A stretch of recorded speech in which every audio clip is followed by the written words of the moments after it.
At this moment, the girl I have had a crush on for 3 years is lying on my bed. I reached out and touched her pretty face. I was shocked by her beauty.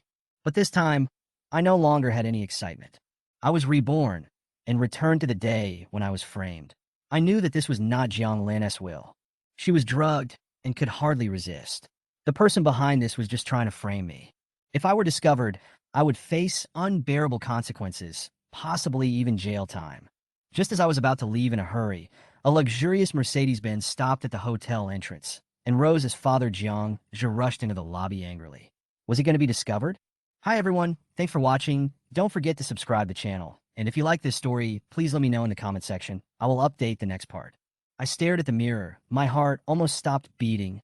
Cold water splashed on my face again and again, but it still couldn't eliminate the shock in my heart.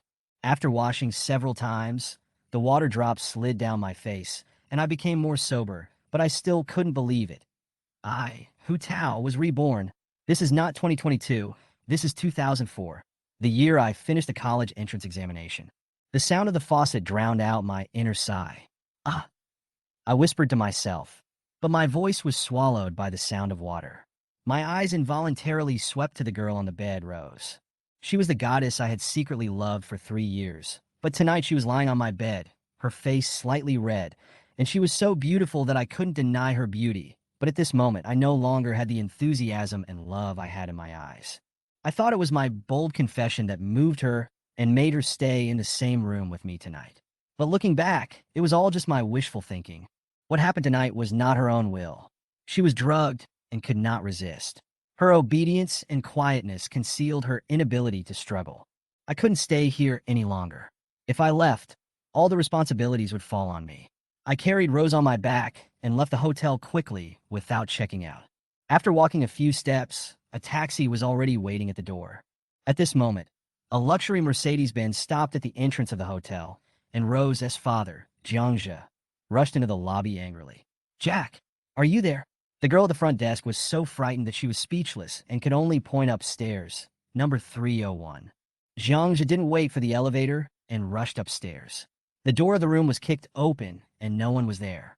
Jiang was stunned and hurriedly called his daughter, but the phone was still turned off.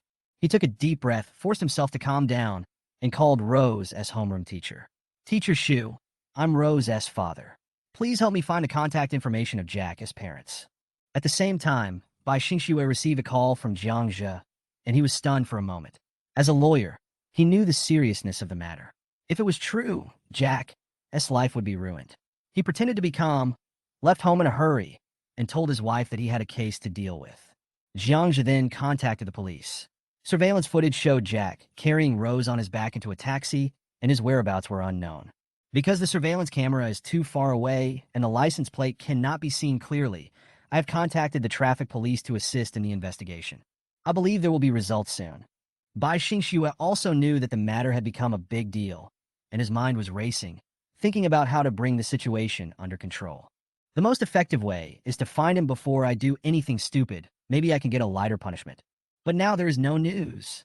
Just when everyone was extremely anxious, Jiang's phone rang. When Jiang saw the note was daughter, he threw the half-smoked cigarette onto the ground. "Rose, where are you?" "Uncle Jiang, hello. I'm Rose's classmate, Jack." Jiang's face instantly darkened when he heard it was me. "Jack, where's Rose?" The policeman and Bai Xingxue looked at each other, leaning close to the phone without disguising, listening to our conversation. Jiang simply turned on the hands-free mode. "She drank a little, and her phone was turned off, so I couldn't contact you." I quickly explained. I let her rest in the hotel, thinking she could go back when she woke up. But her condition got worse and worse, so I sent her to the hospital. Hearing what I said, Jiang and Bai Xingxue finally breathed a sigh of relief. "Which hospital?" Bai Xingxue asked hurriedly. I panicked and immediately recognized the voice as my father's. I couldn't help but shudder. "Old Bai, why are you here?" "Don't worry about it. Tell me quickly which hospital?" Bai Xingxue urged again. "In the city hospital," I quickly replied. I borrowed a charging cable and contacted Uncle Jiang as soon as I turned on the phone. Before I finished speaking, the call was hung up. I could vaguely hear Jiang talking about going to the hospital.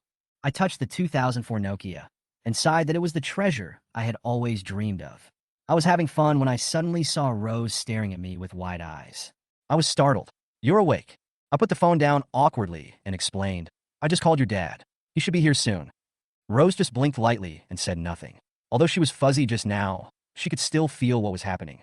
When I carried her into the hotel room, she must have been panicking, but I didn't do anything and even helped her wipe her face.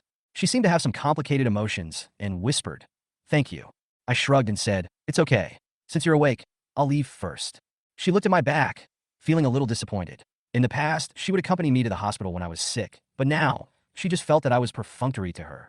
I stopped and turned around to ask, "What's wrong? Can we still be friends like before?" I couldn't believe my ears when I heard this. She actually wanted to be friends with me? I once gave humbly, and a simple apology and her smile made me intoxicated. But now, I am no longer the person who would sacrifice myself for her. Sorry, being friends is a bit tiring. I shook my head. At this time, a nurse came in. She was young, gentle, and talkative. She smiled and said to me, "Your girlfriend is so beautiful." I quickly corrected her. "She's just my classmate, not my girlfriend." Rose glanced at me and curled her lips in a low voice, obviously feeling unhappy. The nurse smiled awkwardly. "Sorry, it looks like you carried her in on your back." It's okay, it's okay." I waved my hands and smiled a little bit ruffianly. Seeing my naughty smile, the nurse was not angry, but rather a little happy, and said, "I'll tell you in secret, I like girls who wear white coats, and those who are about 1.6 meters tall are the most suitable." I leaned closer to her. "Then I like your type." The nurse was amused and couldn't help covering her mouth and laughing. There was something playful in her smile. "You are so good at talking, you must have had a lot of girlfriends, right?" "No, I have always remained a virgin for love." I responded with a smile and continued to talk nonsense. After the medicine was changed, the nurse seemed to want to say something else, but finally asked softly, "Handsome, how about adding me on QQ?" "Okay, what's your QQ number?" She wrote down her QQ number and handed it to me. "Remember to add me." "Okay." I took the note with a smile and couldn't help but sigh in my heart. It's great to be young. When I was about to leave, Rose looked at me stuffing the note into my mouth and said sourly, "Why didn't you tell me before that you like nurses?"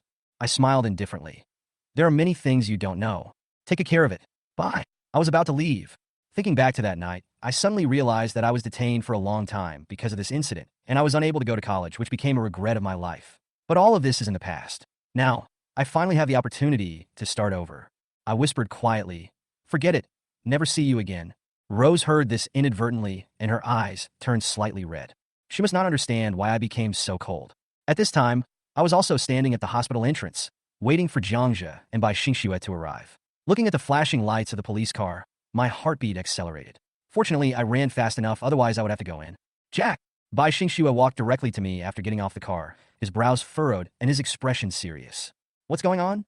Jiangxia and others also rushed over. Seeing that I was safe and sound, they finally put their worries to rest. "It's nothing serious." Rose drank a little at the party and fell asleep. She woke up at the hospital and is fine. I said calmly, with a hint of impatience in my tone, obviously not wanting to dwell on the details. "You should ask the doctor for the specific situation." Bai Xingxue nodded slightly, but still looked at me worriedly. "I'm a little tired today, and I want to go home." The police obviously didn't want to let me go just like that. After all, the truth of the matter had not been fully clarified.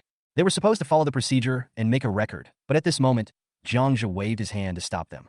"Officer Liu, it seems this is just a misunderstanding. Sorry to bother you." Jiangxia is not a man who relies on luck to get ahead in the business world. He has extraordinary wisdom and means. He was a little anxious today because of Rose's matter, but once he knew she was fine, he immediately calmed down.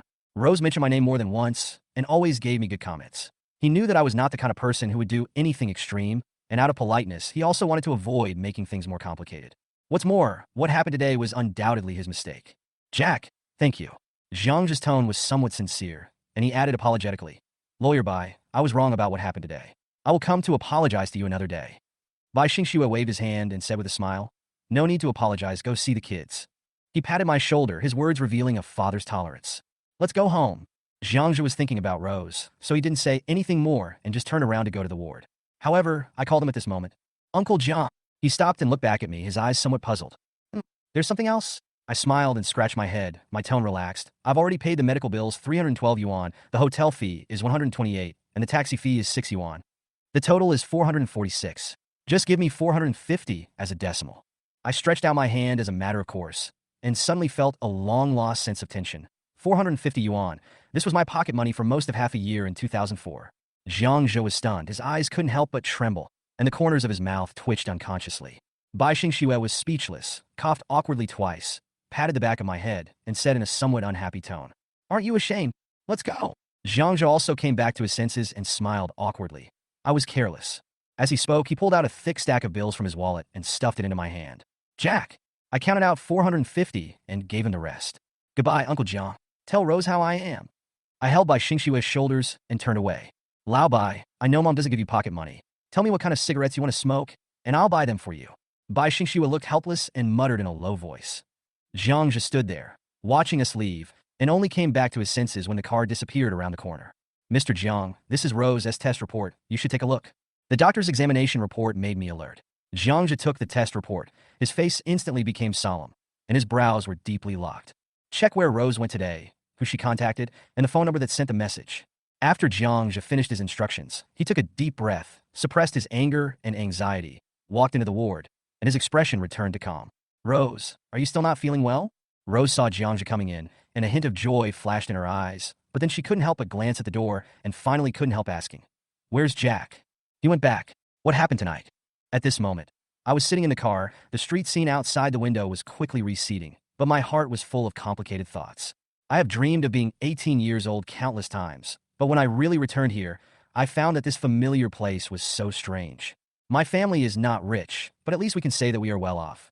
In 2004, my family bought a house in the city center, which was developed by Jiangzhe. At that time, I joked that I should support my father-in-law's business. Rose is an only child, so the house will be hers in the future. Don't tell your mother about what happened tonight. My father and I were standing downstairs, squatting side by side beside the flower bed smoking. Lao Bai and Hiime have two completely different personalities. He is bookish and has a kind, fatherly demeanor, while Hiime is a strict mother who dares to be mean to anyone. Bai Xingxue looked at me while smoking. Aren't you afraid of your mother? Then I'll tell her that you learned to smoke. I shook my head and said lazily, You are the one smoking, don't implicate me. Before I finished speaking, I couldn't help but glance at the curtains on the third floor. May you be blessed. Mom, Lao Bai is smoking again. He smoked all over me. Suddenly, Hiimei's voice came from upstairs, and it was so cold that it made me shiver. I quickly put out the cigarette and ran away. When I got home, I grabbed the apple on the coffee table, wiped it with my clothes, and took a bite. Hiimei was still talking. Her tone was sharp and unquestionable. However, I was not in the mood to listen to this. I lowered my head and ate the apple with a smile on my face. Mom, let's not talk about Lao Bai for now. Isn't he worried about the case? I'm hungry. Can you cook me a bowl of plain noodles? In my memory, what I recall most is the bowl of plain noodles cooked by my mother. Although I have worked hard for many years, when I return home, I always feel that this is the warmest destination. When she heard me say I wanted to eat plain noodles, my mother Hiime immediately started complaining. It's so late. Why are you bothering me? However, she still put down what she was doing and walked into the kitchen.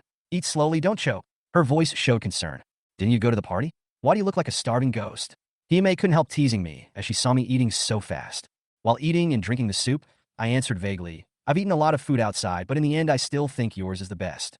Although I was only 18 years old, there was an indescribable sense of vicissitudes in my words. Hiime and her father Bai Xingxue were stunned, and their eyes suddenly softened. She said softly, Eat slowly. After finishing the meal, I was faster than usual and took the initiative to go to the kitchen to wash the dishes. I'll go back to my room first. You two continue. Seeing that my parents were still watching TV, I simply said hello and went upstairs. After the door was closed, Mom walked towards Dad and asked in a low voice, Where did you go tonight? Her tone was a little anxious. Dad picked up the water cup, pretended to be calm, and drank a sip of water.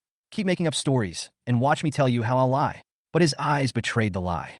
Mom knew it at a glance and said seriously, Your eyes roll every time you lie. When will you change? Dad had an awkward smile on his face. He didn't want to make my mother worry, so he didn't tell the truth, but now the situation is better and there is nothing to hide. After he finished speaking, my mother relaxed a little. I believe our son is not that kind of person. She frowned. Don't hide such things from me in the future. After getting Dad's affirmation, Mom's tone softened. My son is going to college soon, and he comes home less and less. Alas, there was reluctance in her words. Although she always nags me, my mother starts to feel a little lost when she thinks that I will be leaving soon. While my dad was comforting my mom, I returned to my room, washed up, and sat in front of the computer. My big-headed computer had poor configuration, and it was terribly laggy when playing Legend.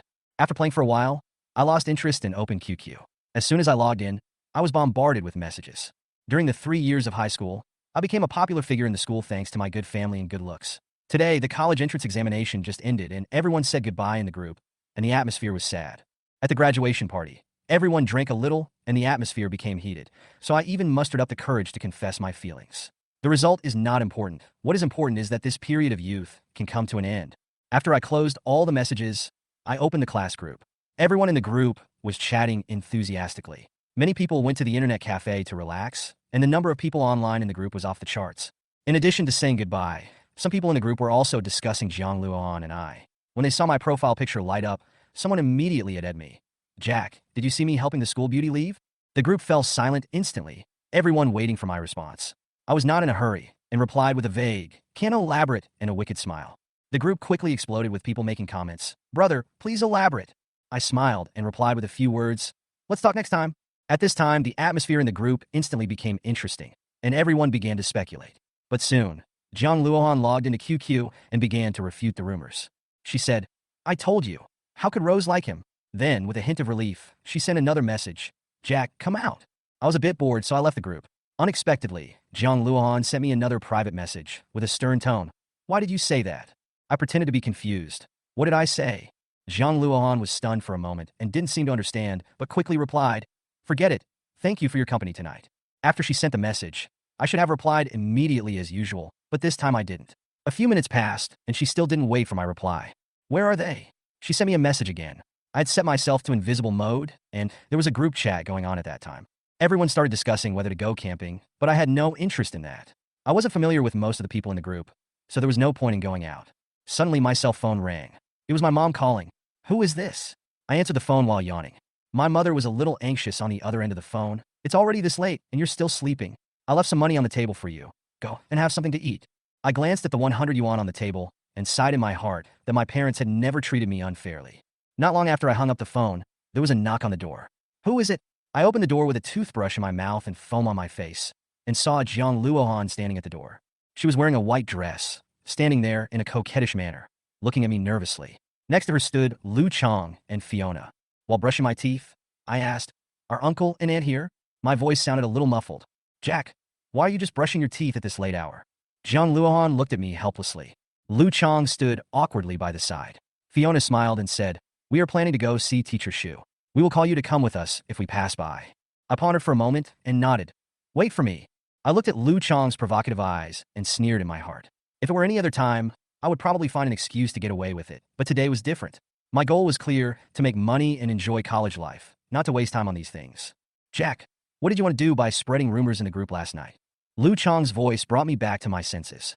Seeing his smug look, I looked down on him. "What did I say?" I asked deliberately, knowing the answer, in a frivolous tone, almost showing off. Lu Chong was about to speak, but was interrupted by Rose. "Okay, there's a fruit store over there. Let's go buy some fruit." Her face instantly turned red, and she obviously didn't want to talk about what happened last night. Her reaction surprised me. Did she really care about what happened last night? She caught up with Lu Chong, her voice soft but with a hint of uneasiness. "Rose, wait for me." Lu Chong glared and chased after her, leaving Fiona with a thoughtful look on her face. I walked slowly, and when I saw Fiona's gaze, I took out a cigarette and lit it. This habitual action made me feel a little uncomfortable. "You don't mind?" I saw her shaking her head, and I was relieved. Smoke hung in the air, and I didn't plan to explain my habit to others. Rose had already walked away. I was a little bored smoking and slowly following their steps. Suddenly, she turned back and shouted to me, "Jack, what else do we need to buy?" She seemed a little anxious with a frown on her face. She saw the cigarette in my hand, and her eyes were complicated. I could almost feel her dissatisfaction. "Smoking is bad," she whispered. Lu Chong interrupted. "Even though Rose rejected you, you can't just fall into depravity like this, right?" I looked at him speechlessly and said coldly, "It's none of your business." Lu Chong was stunned. Anger surged to his cheeks, but he couldn't find the right words to refute. "How can you talk like that?" He pointed at me, his voice trembling. Rose lowered her head with a complicated expression, and it was obvious that she had noticed that I had changed. This change made her feel uncomfortable. Perhaps it was what happened last night that changed everything. She sighed softly and seemed to want to speak, but stopped. After a while, she finally said, "I just don't want to fall in love so early." Her voice was so soft that it was almost inaudible, but I still caught her emotion. Her words made Lu Chong furious, but I laughed instead. "A wise man does not fall in love," I said deliberately, even though I knew in my heart that I was just an ordinary person. "My youth was wasted," I said with a wry smile, but Rose suddenly glared at me angrily. "What do you say I am?" She rushed over to me, and I was stunned for a moment before I realized that she was really going to bite me. I frowned as I felt the pain, looking at her angry and slightly aggrieved eyes. I shook my head in confusion, then wiped the place where I was bitten and turned away. The purpose of today was not to quarrel with them. I had other things to do. Rose, what's wrong with you? Fiona pulled her hand, obviously noticing that something was wrong with her. Rose looked at me leaving, stunned for a while, then came to her senses. Shawan, why was I angry just now? She said to herself. Fiona didn't ask any more questions, but just said softly, let's go too. I watched them leave, feeling complicated. Chapter 5 pour Lao Shu, Aru de Gift. We had agreed to visit Mr. Shu this time. In addition to Rose and her friends, there were about 10 other classmates. However, we were not on the same route, so we agreed to meet downstairs of Mr. Shu. When we arrived, there were already quite a few people gathered there, carrying all kinds of things in their hands, some even bringing cigarettes and alcohol. Rose is here! A shout instantly made Rose the focus of the crowd. Wherever she went, she would attract attention. A few more people will be here soon. Let's wait a little longer. A short-haired girl walked towards Rose with a smile and took her hand. Seeing me standing aside, she flashed a hint of surprise in her eyes and asked in a low voice, "Didn't you reject him? Why is he following you?" Rose was a little stunned, not knowing how to answer. In fact, it wasn't that I had to follow her, but she asked me to come. She coughed lightly and replied, "Today I came to see Teacher Shu. We are all classmates." The girl seemed to understand and showed an "I understand" expression. "Look, teacher, there is no one who doesn't bring anything. It's obvious that she came here just to follow you." I was a little unhappy with her words. Rose didn't think there was anything wrong with it, but she still noticed that I didn't bring a gift. Although she reminded me, I still ignored it. In fact, Teacher Shu never likes us to use our family's money to give gifts. He would be unhappy if we gave too much. Teacher Shu is not an ordinary teacher. He is not fussy about details, but he is respectable. Later I learned that he had lung disease long before we were financially independent, but he never told anyone about it until he died, when he was less than 60 years old. When everyone was present, we entered the building in a mighty procession. Teacher Shu lived in a teacher's apartment that was built in the 1980s. It had been in disrepair for a long time, and the corridor was dark and narrow. The door opened, and when the master's wife saw us, she showed a look of surprise and immediately invited us in. Come in and sit down, come in and sit down," she called out with a smile. "Lao Shu, come out quickly, your students are here to see you," someone shouted. I watched all this with mixed feelings. Although Teacher Shu was strict, every time he looked at us, his eyes were gentle. Amid the noise, I took a banana from a pile of fruits, peeled it, and ate it. "Jack, this is for the teacher." Seeing this, Lu Chong yelled at me angrily, attracting everyone's attention. I remained indifferent and continued chewing my banana. Instead, I said, "The teacher said that he can't finish it.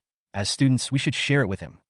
Some girls looked at me and expressed dissatisfaction. "You didn't bring anything and even ate the fruit we gave to the teacher. It's really inappropriate." "That's right.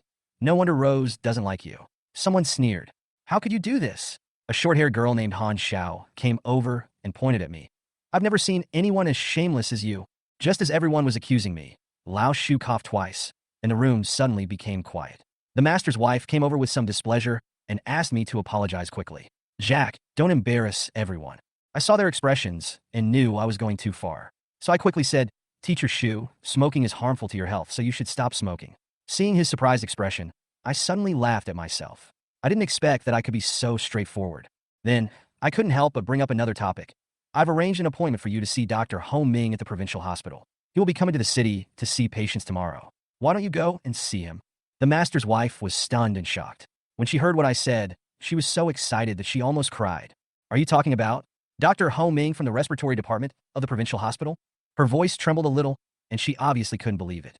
I nodded, and finally the master's wife couldn't help but whispered, "Thank you, Jack." Chapter 7. Science schools are destined to make you alone, so I won't go. The people around began to talk in low voices. From the conversation between Jack and his wife, they vaguely guessed that Lao Shu's health might not be good, and it seemed to be quite serious. This heavy atmosphere spread among everyone. No one spoke. They just sat there silently, with worry unconsciously revealed on their faces. Young people's emotions are always easy to show. The only one who was not affected was Jack. He continued to eat his fruit, his eyes fixed on My Fair Princess on TV, occasionally complaining about the stupid things done by the fifth prince. After talking too much, he realized that no one around responded, so he stopped awkwardly. Old Shu said, "It's nothing serious. Why are you worried?" Jack suddenly broke the silence. "What will he think when he sees you guys like this?" His words eased the atmosphere a little. Although everyone was still worried, they gradually relaxed a little. Rose glanced at Jack and asked in a low voice, "How do you know about Teacher Shu?" "I don't know." Jack smiled and answered casually, "Giving cigarettes and alcohol as gifts is too vulgar, and giving fruits as gifts is too wasteful, so I thought of giving something different. Anyway, Lao Shu is fine, so it doesn't matter if I go to see him." Rose obviously didn't believe it, and the people around her also looked at him with suspicion. Jack spread his hands, paused, and then said, "Then I'll tell you the truth. I can tell fortunes." Everyone was stunned for a moment, and Lu Chong couldn't help laughing. "Yeah, maybe it's just a guess." But as Mr. Shu's favorite student, I still thank you. Lu Chang's words were a little dissatisfied, but also seemed a little helpless. Jack smiled, and suddenly the atmosphere became relaxed, and everyone began to talk about other things. Han Xiao then discussed the plot of My Fair Princess with Jack. She couldn't help but criticize. Fifth prince gave up his kingdom, left behind Jihua, and chose to go far away with Xiao Yanzi. That's called affection. It's not stupid. Jack glanced at her disapprovingly and muttered, she's been brainwashed by Aunt Xiaoyao again. She can even whitewash the role of abandoning her wife and children. He felt that arguing with her about this matter was an insult to his personality. Okay, I'm stupid. Jack pretended to be helpless, then said seriously, stupid me. If I had the chance to choose, of course I would take them all. The girls looked at him with disdain, while the boys nodded secretly, feeling some approval in their hearts, but not daring to express it. Rose, it's a good thing you rejected him. This guy's ideas are a bit dangerous. Han Xiao took Rose's arm and teased with a smile. Rose lowered her head helplessly, her face flushed, as if she was thinking of the confession again. Jack's blunt words made her feel a little embarrassed, especially when he brought up that matter in front of everyone. Okay, stop talking. Rose stopped Han Xiao with a red face. She raised her head unconsciously and glanced at Jack secretly, but she felt more and more uncomfortable. She began to realize that Jack really didn't seem to take her seriously. By the way, Jack, which school are you planning to apply to? Fiona suddenly spoke up and sat next to Jack to start chatting, breaking the atmosphere. Rose stopped what she was doing unconsciously after hearing this, and she was also a little curious. Jack thought about it and answered calmly. My mother wants me to apply to a medical university or a teacher training college so that I can get a stable job. My father wants me to go to science and engineering, but I have some different ideas. Jack looked at the people around him and continued. Oh, what do you think? Fiona seemed a little curious. Jack tapped the table with his finger and began to list his thoughts one by one. The Polytechnic University is a Buddhist temple, destined to be alone. I will definitely not go there. Although there are many female students in normal colleges, being a teacher is too boring. I am used to being free and easy, and I am not interested in misleading students. After he finished speaking, Lu Chang obviously agreed. You still have some self-awareness. The people around him looked at Jack with smiles, and his answers always triggered laughter. What about medical university? Why don't you want to go there? Fiona continued to ask. Obviously, she was curious about Jack's choice. Jack shook his head and said with a smile, it's true that there are more girls, but it's even scarier to have a doctor as a girlfriend. If I make her angry, she might stab me dozens of times. Every stab will avoid vital parts, and it will hurt, but in the end it's just a minor injury. Everyone laughed when they heard this. Jack's answers were always so unexpected. According to your way of thinking, do you want to go to a financial school? Fiona guessed while laughing. Jack smiled and gave a thumbs up. Smart. Everyone was surprised. Fiona really guessed it right? People around began to whisper, feeling that Jack's choice was too unexpected. Okay, don't waste everyone's time. Jack clapped his hands and changed the subject. Our house is too small. It's not convenient to eat. Let's go out to eat. At this time, the teacher's wife and Lao Shu came out after chatting, and everyone stood up and prepared to leave. Jack also breathed a sigh of relief. Finally, he could go to eat. I'm so hungry. I haven't even had breakfast. He couldn't help but mutter. You deserve it. It's your fault for making you get up so late. Rose spoke, and there seemed to be a hint of resentment in her eyes as she looked at Jack. Chapter 8. Rose's little thoughts, rejected for the first time. After Lao Shu led everyone to sit down in the restaurant downstairs, he handed out menus to each student and asked everyone to order their own dishes. After a while of shirking, Jack couldn't stand it anymore and took the menu on his own initiative. He knew that although Lao Shu's salary was not high, it was not a big problem for him to have a meal, especially since the class had good results in the college entrance examination this time. Lao Shu would also get a bonus. Beef and sour soup, steamed sea-bass sweet and sour pork tenderloin. Jack ordered a bunch of dishes. Seeing Chun Xiao sitting opposite him, he couldn't help but smile and said, if you can't finish it, I can take it back for dinner, okay? Everyone was a little surprised. After all, Jack ordered a lot of dishes. Okay, that's all for now. He looked around and thought it was enough, so he returned the menu to the waiter. Everyone was talking and laughing. The atmosphere was relaxed, but Jack felt that this joy seemed to have nothing to do with him. He couldn't get into the topic. Everyone was talking about F4, Meteor Garden, and the like, and he just felt a little out of place. At this moment, he suddenly missed the party in 2022 when everyone played with their phones and dispersed after dinner. At the party now, everyone seems to be still very reserved. Rose also seemed a little silent. Chen Xiao noticed her abnormality and patted her hand gently. Rose, what's wrong? You looked so worried when you came out of the teacher's house. Rose glanced at Jack, lowered her head, and opened her mouth slightly. It's okay. She thought to herself that Jack always avoided her today and was not as close to her as before, which made her feel a little uncomfortable. Jack, you're going to make teacher Shu spend money. A classmate couldn't help but teased as he looked at the table full of delicious food. This meal you ordered has cost teacher Shu all his pocket money for a month. Everyone joked with a smile. Teacher Shu and his wife sat aside and smiled. Although they were frugal on weekdays, they were happy to see the students coming. It's okay, just eat what you like. See what else you want to eat and order whatever you want. The teacher's wife also greeted everyone happily. Jack looked around and muttered to himself. Everyone's grades are so good this time. Teacher Shu must have received a lot of bonuses. At this time, Lu Chong suddenly asked Jack, Jack, if the city's top scorer is really from our class, who is most likely to be the top scorer?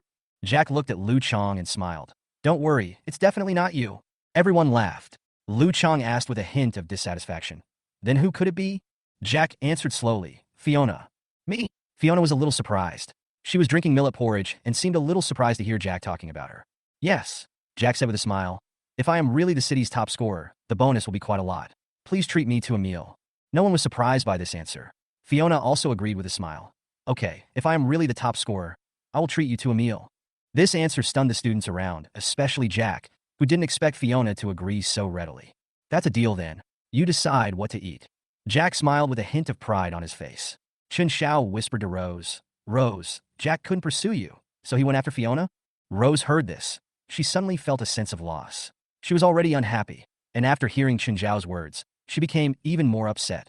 She suddenly felt that something that originally belonged to her was about to be lost. Suddenly, she felt uneasy in her heart. Her mind went blank, and she couldn't help asking, Jack, my father said let's have dinner together tonight. Are you free? She looked at Jack nervously, with expectation in her eyes, as if she hoped Jack would agree. Jack was stunned for a moment, with a complicated expression. He didn't plan to have much contact with Jiangxia, and only met him because of the investment. Maybe later. I'm not free tonight. He refused decisively. Rose was stunned. This was the first time she took the initiative to invite Jack, but was rejected. The atmosphere around them suddenly became awkward, and everyone noticed this. After finishing the meal, some people got up and left. What are your plans for the afternoon? Lao Shu asked everyone. Some people planned to go to the teacher's house to play, but Jack shook his head and said, their activities are too boring. I'll go and have fun on my own. He stood up, said hello to everyone, and prepared to leave. I want to go to the game room. Would you like to join me? Jack had just walked out of the restaurant when he suddenly heard Fiona's voice behind him. Game hall? Are you sure? Jack was a little surprised. Fiona always gave people the impression of being a good student with a strong bookish air. Why would she want to go to the game hall? Fiona smiled, revealing a mischievous expression. I've wanted to go for a long time, but never had the chance. Chapter 9, What I Miss Most Are the 3 Years with You. Lao Shu's teacher's apartment was not far from the school, and there was a game hall nearby. Although the environment was poor and even smoky, many students liked to go there. As soon as Jack entered the game hall, he was immediately recognized. Jack, you're here. A yellow-haired young man put down his pool cue and walked over. When he saw Fiona, he was stunned for a moment and asked uncertainly, Who is this? Sister-in-law. Before Fiona could think of how to explain, Jack smiled and patted the yellow-haired man on the head. What sister-in-law? This is my classmate. The yellow-haired man apologized with a smile. Oh, sorry. What do you want to drink? I'll get it for you. Mineral water is fine. How about you?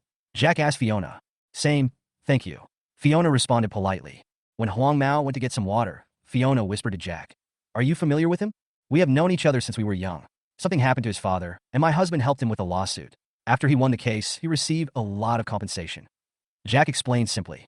Not long after, the yellow-haired guy came over with water and said, Jack, go to the bar and get the game coins. You can play whatever you want. Jack nodded and said, Okay, you go ahead and do your thing. Don't worry about us. The yellow-haired guy went away and continued playing billiard. Jack walked to the bar and saw a girl sitting in front of the computer playing Audition. The keyboard was clacking and the counter was vibrating. Jack smiled and shouted, Boss, give me 20 coins. The little sister looked up and saw that it was Jack and shouted in surprise, Jack. Then she took out the game coins and said, Have fun. Don't worry about me. Just keep playing. Jack took the coins and started looking for the machine. He sat down in front of a moonlight treasure box and turned to ask Fiona, What do you want to play? King of Fighters? Legend of the Three Kingdoms? Fatal Fury. Fiona was like a curious baby, pointing at the people playing nearby and saying, What are they playing? It looks fun. Metal Slug, that's great. Jack said with a smile. Fiona's eyes flashed with excitement. Then let's play this. At the beginning, Fiona was not familiar with the operation and died several times, but she soon got the hang of it and never died again after the third coin. Jack was still guiding her, but soon found himself the one who was holding her back. Monster.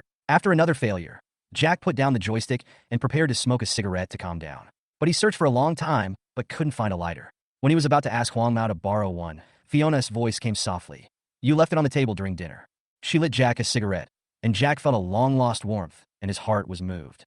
This was the first time a girl lit a cigarette for him. Jack looked down at Fiona and found that they were very close. Rose's beauty was stunning and noble, while Fiona's beauty was more gentle and peaceful, with tenderness in her eyes. What's wrong? Is there something on my face? Fiona looked at him and smiled, then continued playing the game. No, it's just too beautiful. Jack couldn't help but blurt out. Fiona smiled slightly. Her fresh temperament made people feel like spring breeze. She stretched, showing off her graceful figure, and stood up to straighten her clothes. Thank you, I had a great time today. I'm leaving now. See you next time, she said as she skipped away with her hands behind her back, leaving Jack standing there without having time to say anything. Jack watched her disappear at the stairs, and suddenly felt a little empty in his heart. As soon as Fiona arrived downstairs, she took a deep breath of fresh air, looked back at the game room, and smiled. I should have forgotten it a long time ago. There was a hint of nostalgia in her eyes, but I still remember it. She walked into the house, closed the window, sat in front of the computer, opened her space, and wrote the first post. What I miss most is the ray of sunlight in the early morning that fell on you through the window. I saw it for 3 years and loved it for 3 years. Chapter 10. Before, I was ignorant. Jack sent Fiona home. He returned to his own residence. He is no longer at the age where he can fall in love with someone because of a single touch. There is a big distance between him and Fiona. After going to college, one of them lived in Suzhou and Hangzhou, and the other lived in Beijing. Their life trajectories no longer intersected. He never considered long-distance relationships. He firmly believed that distance does not create beauty, but only leads to the intervention of a third party. When they got home, Hime had already prepared dinner and was waiting for Jack to come back. She looked at him and reminded him, Rose called a few times. You should call her back later, just in case something happens. I'm on vacation the day after tomorrow. Let's go to the telecommunications store to look at mobile phones. I'm going to college soon. I need a mobile phone so it's easy to contact. Jack was not moved at all when he heard this. In his early years, he might have been happy to have a mobile phone, but now he feels that the mobile phone is just a tool for communication. There is no Momo, Tantan, live broadcast, short video. These have nothing to do with him. You don't need to buy a cell phone for now. Jack replied calmly, his tone even. Hime was stunned. What did you say? Jack made up an excuse. Having a mobile phone will increase the possibility of premature love. You don't want to be a grandmother at a young age, do you? He teased with a smile. Hime was stunned, and it was obvious that she was a little worried. She stared at Jack, thinking for a long time, and then said unhappily, If I find out that you dare to harm the girl, I will break your legs. After threatening, she changed her tone and said, But you still have to buy a mobile phone. Otherwise, you will go to college and there will be no news every 2 or 3 days. Who knows what you are doing? I haven't gone to college yet. Jack responded calmly, I'll buy the phone myself so you don't have to worry about it. Hime couldn't believe it. You go buy it yourself? You have money. Jack shrugged, his words full of confidence. Just because I don't have it now doesn't mean I won't have it in the future. Just don't worry about it. To be honest, I feel a little embarrassed to use your money now. Jack quietly, feeling a complicated feeling in her heart. She didn't speak for a while, but she couldn't hide her inner sense of loss. She stared at him with a heavy gaze, as if Jack's words made her feel that her position in his heart had changed. Suddenly, Hime's voice turned cold. Jack, does your dad have someone else outside? What? Jack looked confused. Old Bai is not that kind of person. Did you get it wrong? Hime's tone was full of helplessness. Jack finally understood that his words, I don't want to spend money, had caused her to misunderstand him. Mom, eat more vegetables and stop thinking too much. He quickly changed the subject to ease the embarrassment. I just want to try to do some business and start a business. It doesn't mean I don't recognize you as my mother. Jack said helplessly. Hime heaved a sigh of relief, but then she started nagging again. You should have fun during the summer vacation, study hard in college, and don't just think about having affairs. It would be even better if you could find a girlfriend in college. By the way, what is your relationship with Rose? Hime continued to ask. Jack said helplessly while eating. How about, you should care about whether Lao Bai has found a mistress. He joked. Look, he didn't come back so late. There must be something wrong. Hime rolled her eyes at him angrily. Get lost. You're always making jokes when it comes to business. You're like this, and you're still starting a business. Don't let others cheat you, and then count their money. After dinner, the phone rang. Jack wiped his mouth and answered the phone with a sly look. Hello, who is this? Jack. Where did you go this afternoon? Rose's voice came from the other end of the phone. She heard that Jack and Fiona left together, and she couldn't help feeling anxious. In the afternoon, let's go to the game hall to play. Jack answered casually. Don't you have a computer at home? Why do you still go to the game hall? That kind of place is too messy. It's best not to go there again in the future. Although Rose's words were caring, they always made people feel a little unhappy. Thanks for the reminder. Is there anything else? Jack responded coldly. Rose was stunned and silent for a while, and finally asked faintly, Jack, can we still be like before? Before, I was ignorant and harassed you. I'm sorry. Jack said calmly. He did not mention the past anymore. After all, the good times in high school were gone. Now he was no longer the kid who only tried to please Rose behind her back. After going through many things, Jack's mood has changed. There seemed to be Rose sobbing on the other end of the phone. Jack was stunned when he heard it, but the phone had already been hung up. Maybe I heard it wrongly. How could she cry? Jack shook his head and decided not to think about it anymore. Chapter 11. Could it be Jack? Jack leaned on the sofa, staring at the TV, feeling a little uneasy. Mom, what is Laobai busy with? Why isn't he home so late? Aren't you worried? It was already past 9 o'clock, and Jack called Laobai, but Laobai just said he was busy and hung up. Laobai was usually busy with his career, but he rarely didn't come home so late. Your uncle encountered some problems and asked your father for help to deal with it. He may be back late. Ime responded indifferently, trying her best to prevent Jack from worrying. Uncle. When Jack mentioned his uncle, he imagined a fat man with a big waist and a gold chain. His uncle used to do well and made a lot of money, but as time went by, his business began to decline. Jack remembered that his uncle's business gradually declined after he was released from the detention center. What's wrong with Uncle? Jack asked, feeling a little doubtful. Hime's face looked a little solemn, but she quickly changed the subject and said perfunctorily, It's no big deal. Your father is helping to solve it. She didn't want Jack to worry too much. Jack felt uneasy after hearing this, knowing that Hime was not going to reveal more, so he turned back to his room. During that period, his uncle's business had been doing well since 2000, but in 2004, when Jack was detained in the detention center, his business suddenly collapsed. Jack had asked about the specific reasons for the bankruptcy, but no one was willing to tell him. Jack knew that he couldn't help now, and there was no point in getting anxious, so he decided to wait until tomorrow to find out the details. He turned on his computer and casually opened QQ Space, and found that it was full of non-mainstream Martian text and black and white photos, with all kinds of cool words, which almost made people want to run away. However, among all the crazy content, a fresh post caught his eye. The concise text was very different from the cool content. Jack clicked on it and found out that it was Fiona's post.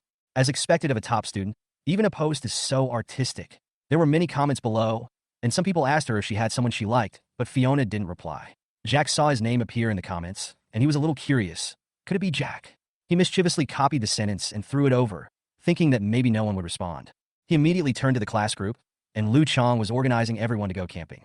The location was on a mountain not far from the city, where they could see the sunrise, the stars, and fireflies. Many people were eager to try and express their willingness to participate, but some were hesitant, mainly because they wanted to know whether the girl they liked would go. Is Rose going? Someone asked in the group. Jack realized that the person who commented on Fiona's post was Rose. He hadn't noticed it before, and it was only then that he came to his senses.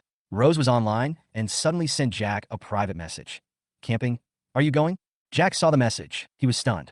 Rose's eyes were slightly red, and she looked like she had just cried. She originally said she would ignore Jack, but when she saw Jack's profile picture light up, she couldn't help but send a message. I want to go and have a look. Rose replied, seemingly with a hint of hesitation. Jack looked at the computer screen and suddenly realized that Rose might really want to go, and her mood didn't seem as strong as she appeared. He smiled and responded, Okay. Seeing Jack's reply, Rose finally sent a message in the group. I want to go. This message was like a stone thrown into the calm water, instantly causing a commotion in the group. When Lu Chong learned that Rose was also going, he seemed particularly happy and continued to promote the camping activity. We will set up the tent, cook, and have a bonfire party at night. He was full of energy and tried to get everyone to join in. At this time, Rose added another sentence in the group. Jack is going too. This news surprised everyone. Almost everyone knew that Jack liked Rose, but Rose had clearly rejected him before. Now she took the initiative to help Jack sign up, and everyone was a little surprised. Not long after, another person who had been silent spoke up. I'm going too. The person who sent the message was Fiona. Chapter 12. Shopping malls are like battlefields. Rose looked at the messages in the QQ chat group in disbelief and suddenly had a bad feeling. Thinking about it carefully, during the 3 years of high school, she was sure that Jack liked her, and his relationships with other girls were pure. With Fiona, after all, one is a top student who studies hard, and the other is a naughty and unambitious problem teenager. No matter how you think about it, there shouldn't be much connection between these two people. Rose frowned, but still sent a message to Fiona. Shawan, where did you go this afternoon? I wanted to go to the library with you, but I didn't see you after I left the hotel. Fiona replied to the message faster than Jack, and after a while, a series of beeps came from the earphones. The game room. It's really fun. Rose's heart suddenly ached. He asked tremblingly. With Jack. In her heart, she still held on to the last glimmer of fantasy. Unfortunately, reality is cruel. Yeah, Rose felt abandoned. My head was dizzy, and I kept thinking about a problem. If I refuse, will it be impossible? During the 3 years of high school, she had long been accustomed to Jack following her around. But I seem to have lost him. Rose didn't continue the conversation. After closing the chat box, I opened the QQ space again, turned to Fiona's post, and saw Jack's comment. Fiona responded to his comment. Just 2 simple words. You guess. The reply to him, among dozens of comments, may have explained the problem. No. After thinking for a long time, a hint of determination flashed in Rose's eyes. Asshole, I must find you back. Jack naturally didn't know what Rose was thinking. By this time, he was already fast asleep. It seemed that nothing could disturb his good sleep. The next morning, the sun was shining brightly outside. Jack walked out of the room. He saw someone sleeping on the sofa in the living room. The sofa sank visibly, which was really difficult for it. Jack is awake. Jack could even get close to the couch. Footsteps woke him up. Uncle, why don't you go to your room and sleep? There is an empty room in the house, where relatives usually sleep when they come over. Hee-sung sat up with a tired look on his face and pinched his head with his fingers. Have a drink of water first. Jack poured a glass of water and handed it to him. Hee-sung didn't hesitate to take the cup and took a sip. The water temperature was just right. I said I was going to look at some more information, but I fell asleep before I knew it. Hee-sung said this and picked up the phone on the coffee table and looked at it. Hey, it's already 10 o'clock. No, I have to go to the factory again. Hee-sung's eyes were red, his face was yellow, and he looked extremely haggard. Jack, I'm leaving now. Here, this is the pocket money your uncle gave you. Hee-sung stood up and prepared to leave. Before leaving, he took out his wallet and took out $200 bills and handed them over. This is Hee-kong. He is not very educated, but he is really good to Jack. Uncle, take a rest before you go. Jack took the money. He knew his uncle's temper and would be unhappy if he didn't accept it. But I'm still very worried about his current condition. If you end up ruining your health, it would be more trouble than gain. But Hee-sung showed a very forced smile. Phoenix, tell your father when he wakes up. I'm leaving first. It has been too much trouble for him during this period. After Hee-sung finished speaking, he took his coat and went out. Maybe because I was still sleepy and felt dizzy, I forgot to take the documents on the coffee table with me. Jack stopped trying to persuade her. He would not listen until the problem was solved. Looking at the file bag on the coffee table, he opened it without any hesitation. Jack looked at the information on the file, his brows gradually furrowed. It took me half an hour to finish reading all the content. After reading it, he finally understood why his uncle had such a sad face. If it were me, I might not feel good either.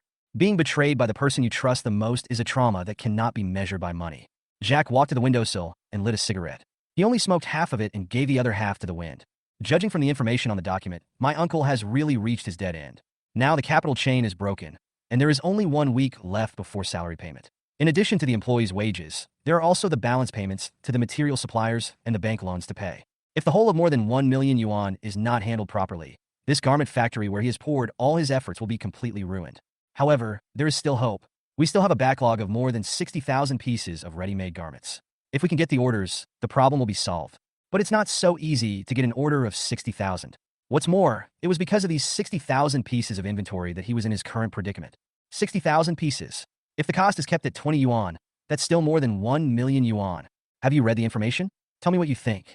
Bai Xingxue didn't know when he woke up. Sitting on the sofa in pajamas, I continued to read materials. His condition was not much better than Hee-sung's. He had been busy all night. My uncle was obviously set up by someone. What was the purpose of that person? Jack was also a little confused. He learned from the information that his uncle got an order a few months ago through an introduction from a friend. The order is not big, just a few thousand pieces. However, the other party was very generous and transferred the money immediately after signing the contract. Hee-sung likes to deal with honest people, and he became familiar with them after a while. Later, Hee-sung received more and more orders, and the number of orders increased, gradually exceeding the productivity of the garment factory. Hee-sung naturally didn't want to see the orders he had received fly away, and he learned from the other party that the number of orders in the future would only be larger. In order to get a hold of this piece of fat meat, Hee-sung took out a bank loan and spent a large amount of money to purchase several sets of new equipment, and the factory was also expanded. At the beginning, Hee-sung was also careful and controlled all costs within his acceptable range. Even if there is a problem, it can be solved. But the other party seemed to want to allay his concerns by giving bigger and bigger orders, and was as straightforward as ever when it came to payment. Hee-sung slowly relaxed his vigilance. Last month, they placed another order, this time for 100,000 pieces at one time. Hee-sung was ecstatic when he received the order. The profit from this order was comparable to his income from the previous year. However, something went wrong when signing the contract. The other party is only willing to pay a 10% deposit, and the rest will be paid in batches. Hee-sung was also embarrassed at first, but then he thought about how honest the other party had been in the past, and how there had never been any problems during their several interactions. Out of trust, I really agreed. When the agreed batch delivery time came, the other party said that the finance department was sick and on leave, and payment would take some time, so there was no need to take the goods for the time being. Although Hee-sung realized that something was wrong, he didn't think much about it and just slowed down the production speed. But when I contacted that person again later, he seemed to have disappeared from the face of the earth, with no news from him at all. At this time, there were already 50,000 pieces in stock. Hee-sung has already spent all his cash on upgrading equipment and purchasing raw materials. I also took out a lot of mortgage loans from banks. In order to place this order of 100,000 pieces, other orders were rejected. If there's a problem with this order and I can't get paid, then I'm completely finished. This is exactly what Jack can't understand. Hee-sung was finished, but it seemed that he got nothing after the other party ran away. Jack frowned, looked at Bai Xingxue and asked uncertainly, "Is it malicious competition from peers?" Lao Bai said, "There is no direct evidence that it was done by the opponent, but there is one thing worth noting." "What?" "There is a sportswear brand called Kappa Abroad that is looking for an agent factory in our city. I visited your uncle during the inspection, and he was interested in cooperation." Kappa, Jack muttered. In 2004, this brand was quite popular. However, it failed to keep up with the demands of domestic consumers and failed in its transformation, and eventually declined. But for now, if he wants to find an agent processing factory in Hanjiang City, it will undoubtedly be huge good news for the garment factories in Hanjiang City. "So you suspect that someone deliberately wants to disrupt my uncle's funding chain so that they can acquire the clothing factory. This way, they will have one less bidding competitor and improve their own competitiveness." Lao Bai nodded. "This is the most likely possibility. Only people in the industry can easily handle the first few batches of orders. The business world is like a battlefield. When it comes to profit, everyone will do anything to achieve their goals." Jack wasn't too surprised by this. "When I started my business in my previous life, I encountered many difficulties, but I was able to overcome them every time." Old White, "Do you think that as long as we deal with this batch of inventory and recover enough funds, all problems will be solved?" "Yes, but it's not that easy." Jack stretched, a gleam in his eyes. "I didn't expect that after being reborn, before I could enjoy the days of leisure and comfort, I would have to return to the intrigues of the business world. Call my uncle and tell him I can help him get his funds back." Chapter 13, let's give it a try. "Jack, is there really a way? Raise 1 million in 1 week." Hee-sung came over immediately after receiving Bai Xingxue's call. Now he has no way out. "We can only try our best to save the situation." Jack calmed down. "In his previous life, my uncle lived a good life after going bankrupt. He even lost a lot of weight and became healthier. Thinking of this, there is nothing to worry about. It's just 1 million, right? Don't you have more than 60,000 pieces of clothing piled up in your warehouse? You can sell them, and you'll have them." Hee-sung had a bitter face, with the fat on both sides of his cheeks drooping. "Jack, I'm just a rough man, not very educated. Your father said you have a way, so you must have a way, so stop talking bad about your uncle. If it were so easy to sell 60,000 pieces of clothing, I wouldn't be so anxious." Jack smiled and said to Hee-sung, "Uncle, if there is no other solution, let me handle those 60,000 pieces of clothing. I'll try to raise 1 million within a week." Hee-sung didn't know whether Jack was joking or serious, so he quickly looked at Bai Xingxue standing beside him. Bai Xingxue said, "Let Jack tell you his ideas. If you think it is feasible, let him try it. If you think it's not working, then think of other ways." Hee-sung thought for a moment and nodded. "I've tried every possible solution, and none of them work. Instead of waiting to die, it's better to listen to what Jack is going to do." Jack saw Hee-sung agreed. He took out paper and pen and began to explain to him. At this time, he missed the computer projection of later generations, which was much more convenient than paper and pen. The reason you think 60,000 pieces are endless is because you see it as a whole. It's really hard for someone to place so many orders at once. What if the 60,000 pieces are split up and sold separately? Hee-sung sighed, thinking that Jack had come up with some good idea. "I didn't expect it to be this." I could only shake my head helplessly. "The retail volume is too small. I don't know when the 60,000 pieces will be sold out." As soon as he finished speaking, he saw Jack make a heavy scratch on the paper. "Of course it would be hard for one or a few people, but what if there are hundreds or thousands of people?" Hee-sung said, "The market is not that big." Jack spread his hands and asked back, "Why do I need a market? I'm not going to sell in the market. It is basically impossible to expect to make $1 million in a week through the market." This time, not only Hee-sung was confused, but Bai Xingxue beside him was also bewildered. What do you mean?" Jack continued to explain. "Have you heard of the street stall economy? It's just a street stall." Hee-sung nodded and motioned for Jack to continue. Jack drew a flowchart on a piece of paper and handed it over. "Many people want to start a business and make money, but they are more or less afraid to do it because they're worried about losses. All we have to do is eliminate the worry. The vendors don't have to pay for rent, water, or electricity. Their only concern is whether they can sell the goods they buy. If we tell them that we will buy them back at the original price or even a higher price if we can't sell them, what will be their reaction?" After Bai Xingxue understood, he quickly picked up Jack's manuscript paper. After looking at it, his face was full of disbelief. But he didn't interrupt Jack and let him continue. "Let those who want to do clothing business buy goods from us, and we will provide them with business guarantees. For example, if someone comes to us and takes 100 pieces of clothing and doesn't sell them for half a month, we will buy them back at the original price. If he sells 50 pieces, we will add 5 yuan to each of the remaining 50 pieces for recycling. The less there is left, the higher our recycling price will be. Just treat it as a short-term financial product. Do you think they are willing to buy from us?" Hee-sung also understood and nodded. "This is equivalent to transferring the business risk directly to yourself. Dealers will have no worries." Hee-sung still had some things he didn't understand. He shook his head and asked Jack, "If we can't sell them, We won't make any money. Jack sighed. My uncle has been doing business for so many years. How did he survive until now? However, considering that he was his uncle, he still spoke patiently. Even if he can't sell any of them, do we have to keep the money he paid for the goods for half a month? Does all the money earned in half a month belong to us? Bai Xingxue and He Tsong were both silent. After a long while, Bai Xingxue spoke. So, you didn't plan to sell these stocks from the beginning, but to quickly recover the funds through this method? Seeing Jack nodded, Bai Xingxue frowned and said, but this is also a stopgap measure. What if everyone comes to return the goods in half a month, and we don't have the money to pay? Jack didn't rush to answer, but picked up the teacup and took a sip. After a long while, he spoke in a calm tone. If everyone withdraws their deposits from the bank, there will definitely not be enough cash in the bank. But banks never worry about this problem because people are constantly depositing money into them. When people withdraw money, they only take out the money that was deposited by the previous person. Bai Xingxue had dealt with many wealthy people and understood some financial principles, but he didn't expect to hear it from Jack today. For a moment, his expression was a little complicated. He Tsong also understood. His face looked much rosier, and this time he really saw hope. Uncle, special times call for special methods. The most important thing now is where to find so many people to come and buy goods from us. He Tsong nodded quickly.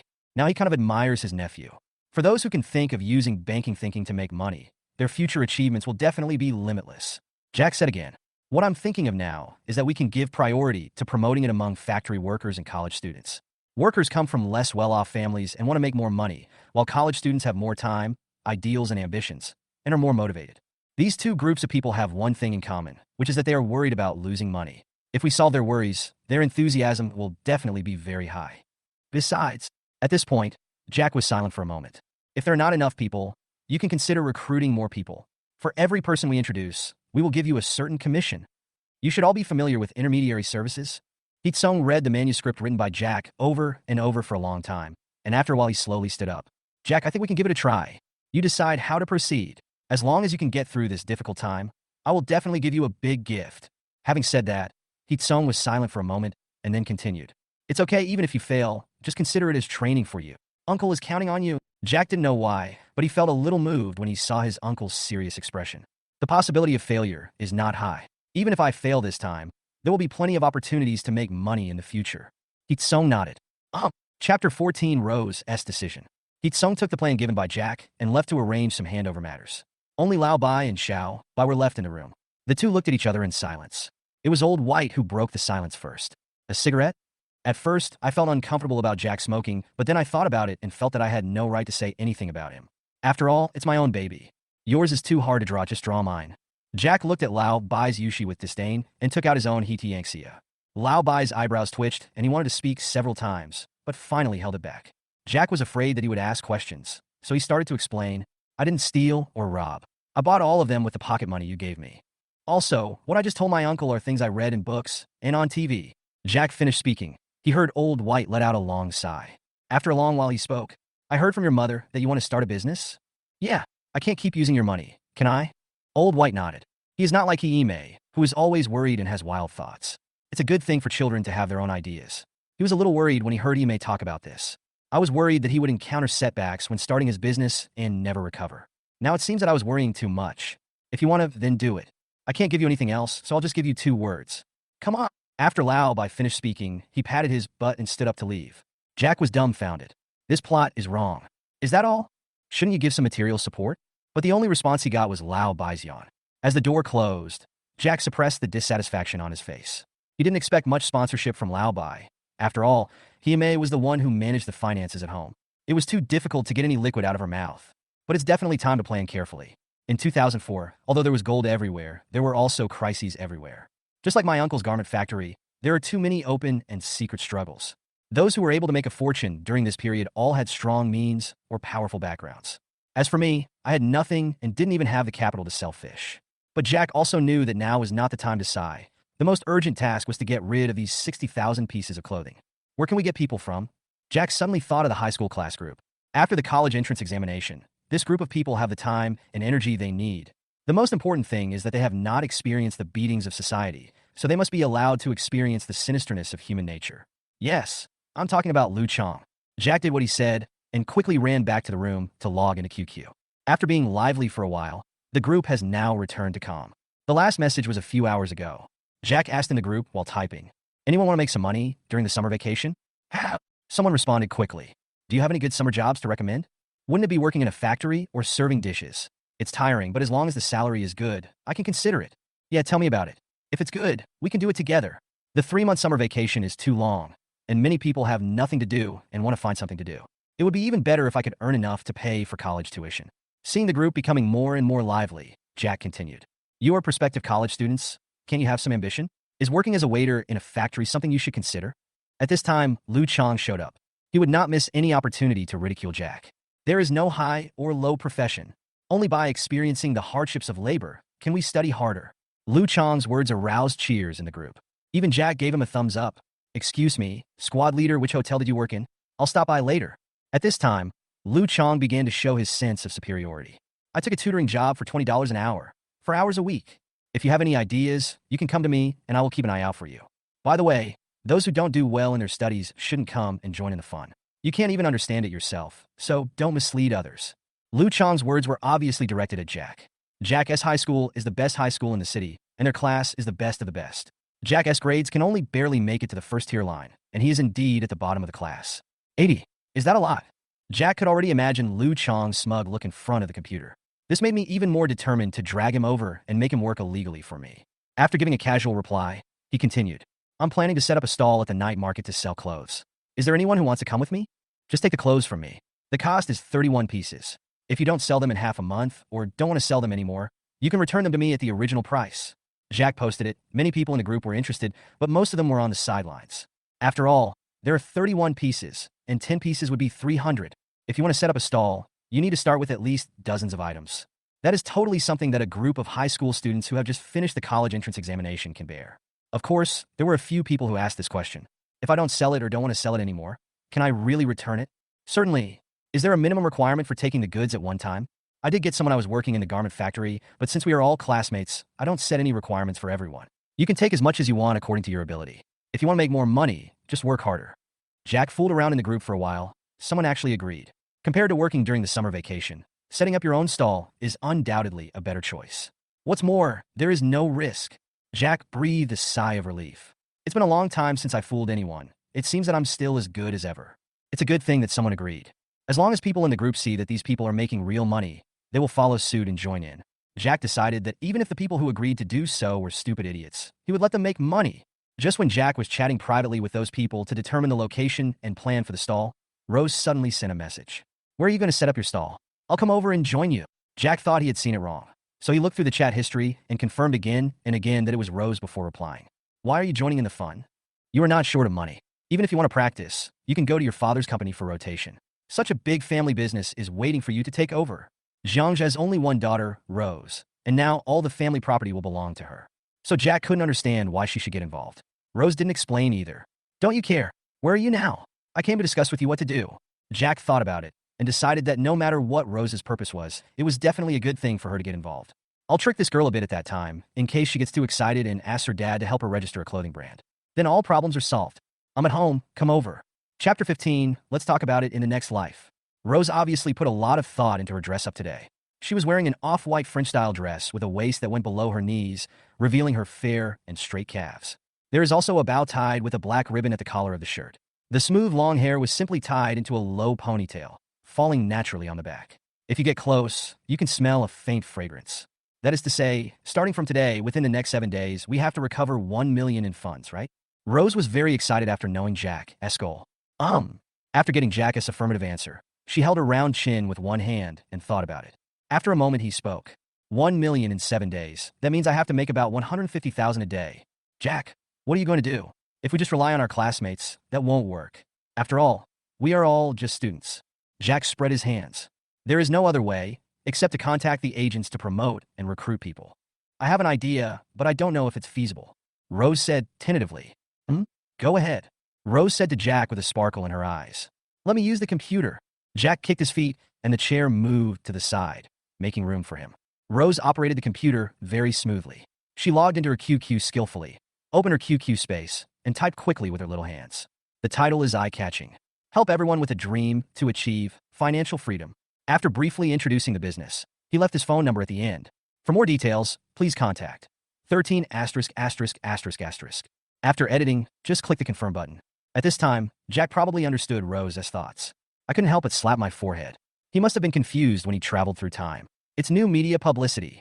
It's a pity that I made my fortune in new media in my previous life. Rose didn't interpost. Instead, he opened his QQ group list and sent messages one by one.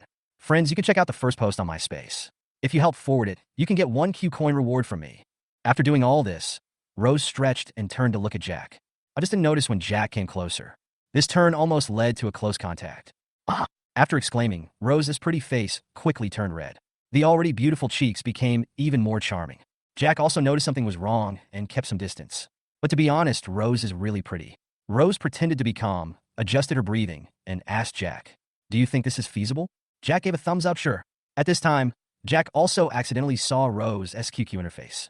Rose made detailed groupings for her QQ friends. There were several groups of students alone. However, there is one group that is eye-catching. Its name is Bastards, and there is only one person in it. Unfortunately, the group is closed, so I can't see who that person is. Jack was also very curious about which great man could win Rose's favor. Rose posted the message in the group. Someone soon sent her a private message. Being beautiful is an advantage. Most of the messages were from people saying that they had forwarded the message and were asking for Q coins, while some were just trying to get closer to her by sending her messages. She simply ignored these people. She created a separate group for those who want to recharge Q coins. For half an hour, her hands never stopped, always replying to messages. I also received a few calls during the process, all for consultation.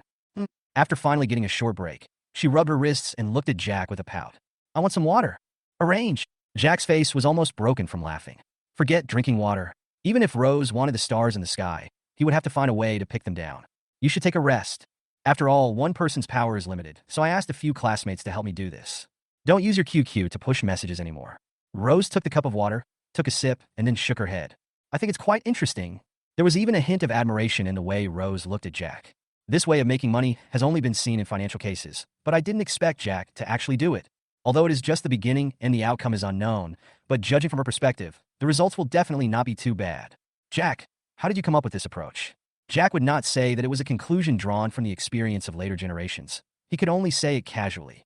"It's just a desperate attempt." Rose wanted to continue chatting, but then her cell phone rang. "Hello, who is this?" "Hello, I saw your promotion on your space. If the goods I buy cannot be sold, can I really return them?" Hearing this, Rose instantly became excited. "All right, you don't need to worry about this. We have our own garment factory, and we'll sign a formal contract with you." "That's great. Can I get the goods now?" "Certainly. I'll send you the address later. Just come over to find me." After hanging up the phone, Rose also looked excited. "Where is the address for picking up the goods?" "Let's go there now." Jack started to speak, but before he could finish his words, Rose's phone rang again. "Hello. Can I get the goods now?" "All right." "No, Jack, I'm too busy." QQ Space has a huge influence among young people. In just over an hour, it had been forwarded thousands of times.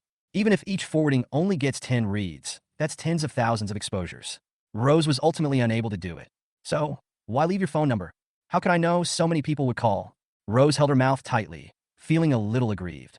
"Hurry up and think of a way to help me. Otherwise, I would have died suddenly before I even got my salary."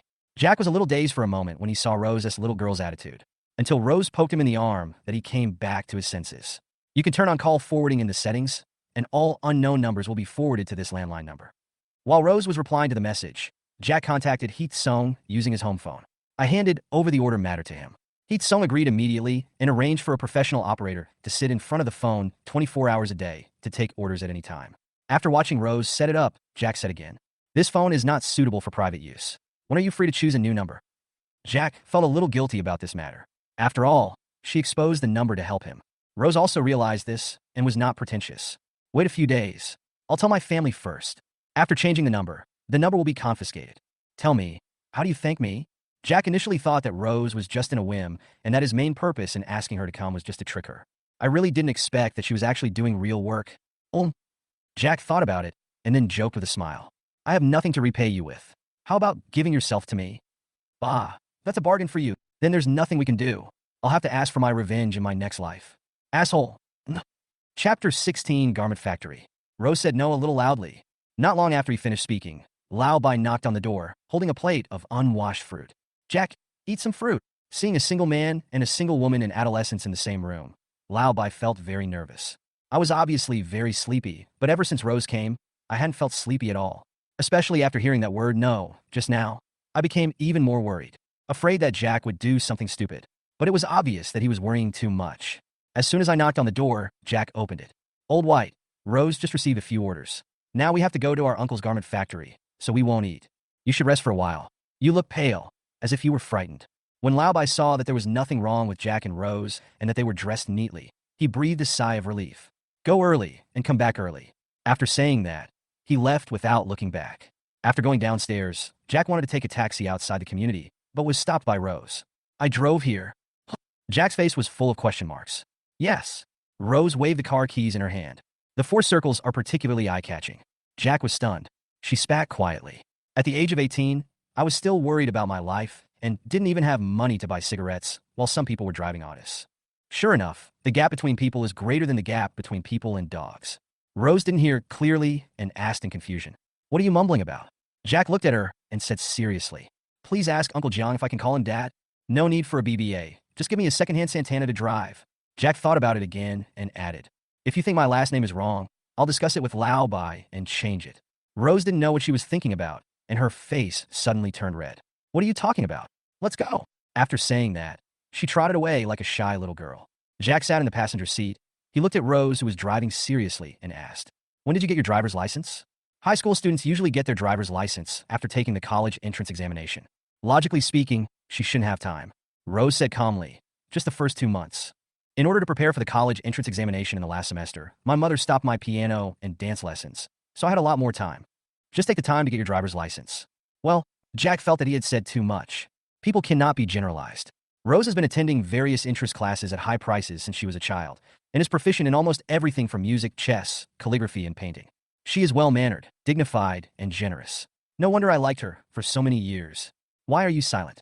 Tired. There weren't many vehicles on the streets of Honggang City in 2004. The journey was smooth, and we arrived at the garment factory in about 20 minutes. Hee-sung was already waiting at the door. When I saw the Audi driving over, I thought it was just passing by and didn't pay too much attention to it. When he saw the car stop in front of him and Jack got out, he was stunned. I can't bear to buy this car. Jack told her that he would come with a classmate, but did not tell him Rose's identity. That's why I'm so surprised. Rose drove very steadily, and Jack didn't feel the bumps even after taking a nap. After getting off the car, he stretched and asked while looking at the dazed Hee-sung, Uncle, what's wrong? Hee-sung came to his senses and shook his head. No, it's okay. Who is this?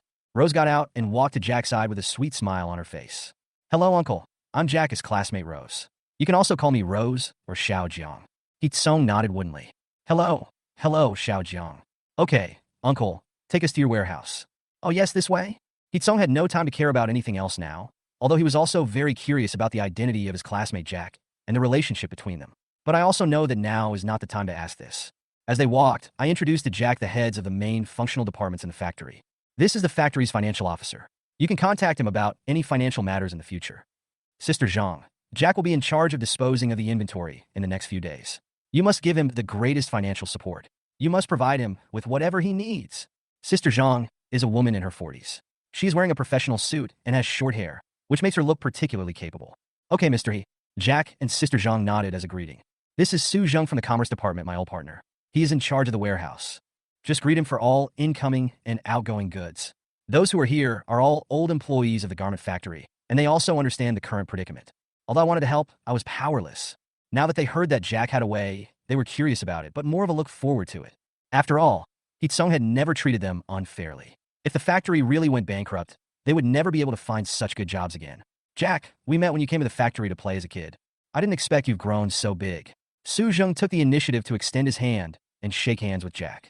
This is also a kind of recognition, and does not look down on him just because of his young age. Hello, Uncle Su. Thank you for your hard work during this period. It's okay. It's what I should do. After seeing that the two knew each other, Hee-sung looked at the other person and introduced him. Lu Li, you can call me Sister Lu. She used to be the person in charge of our reception desk. This time, I came here specifically to set up the marketing department according to your requirements. The hotline is now open, and Sister Lu has arranged for staff to work on a 24-hour shift. Lu Li is the youngest among the group brought by Hee-sung. She is in her 20s, good-looking, wearing a professional dress, and has a sweet smile. Hello, Jack. Please give me your guidance in the future. I don't deserve your advice. Let's learn from each other. After seeing that the two knew each other, Hee-sung said again, there are still some heads of functional departments in the company that I haven't called over yet. They are the only ones we need to contact right now. I have explained everything. I will fully cooperate with you in your work. Seeing Jack nodded, Hee-sung was worried that he had psychological burden, so he comforted him again.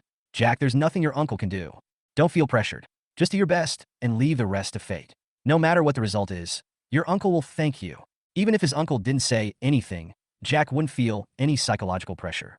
It's not that I'm confident in my own methods, I simply think that even if my uncle goes bankrupt, it may not be a bad thing.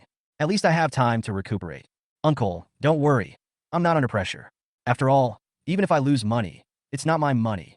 Puff. After Jack finished speaking, Rose burst out laughing. She knew that Jack was not joking. My uncle also smiled awkwardly. That's good. That's good. This is the warehouse. Let's go in and take a look. Chapter 17, A Good Start. As soon as you enter the warehouse, the unique smell of new clothes hits you. The previous warehouse was not big, and it was obviously expanded recently. Otherwise, even so, it will soon be full. That's a total of 60,000 pieces. This is the style area. We store clothes according to item numbers. After the customer selects the style they want here, we just go to the shelf and find the corresponding number. After entering the warehouse, the tour guide became Sujung. Jack nodded and took a sample to look at it. The materials of the sample and the genuine product are the same, right? It's the same. Heatsung's garment factory is not very large, and there are not many professional designers. The styles are all copied from the current popular styles. So even if we sell at retail, we don't have to worry about not being able to sell it. See if there's anything you like, and I'll give it to you. Jack asked after picking up a skirt and gesturing in front of Rose for a while. Rose was a little confused. Before she could figure out how to answer, Jack gave up the idea. Forget it. I'll talk about it when I have money. This was Jack's excuse. Only after he finished speaking did he realize that he had been reckless. This is Rose. Almost all of her clothes are custom-made. How could she be interested in the cheap stuff here? The reason why he didn't refuse was because he was worried about offending himself. If you insist, you will appear to be ungrateful. Rose didn't say much, as there were indeed no clothes here that she liked. But she was still very happy when Jack said he would give her something. Even if the clothes given to her were from here, she planned to keep them well. Mr. He, a guest has arrived. Lu Li just received a phone call. After hanging up, she walked up to Heatsung and Jack and said, just arrange for someone to bring them here and choose directly.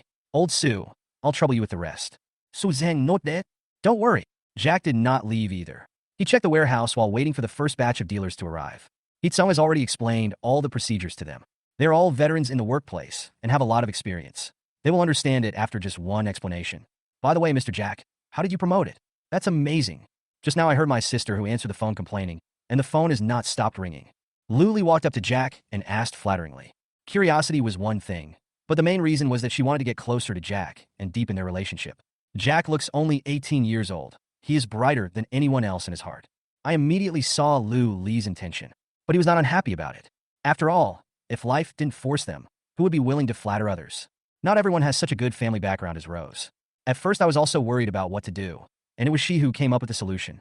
Promote through QQ Space. Was also surprised when she saw Rose. At first she thought she was just a vase following Jack. But later I found out that I was wrong. Not to mention Rose's natural noble temperament. The car keys in her hand alone show that she is not an ordinary person. So when he looked at her, the smile on his face became even wider. Rose, you are so smart. Rose kept a polite smile on her face and said thank you lightly. It was just a sudden idea, but I didn't expect it to be useful.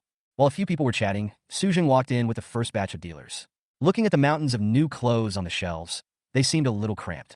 I only want 50 pieces. Is that really okay? He used to sell things on the street, but he always bought them from secondhand dealers.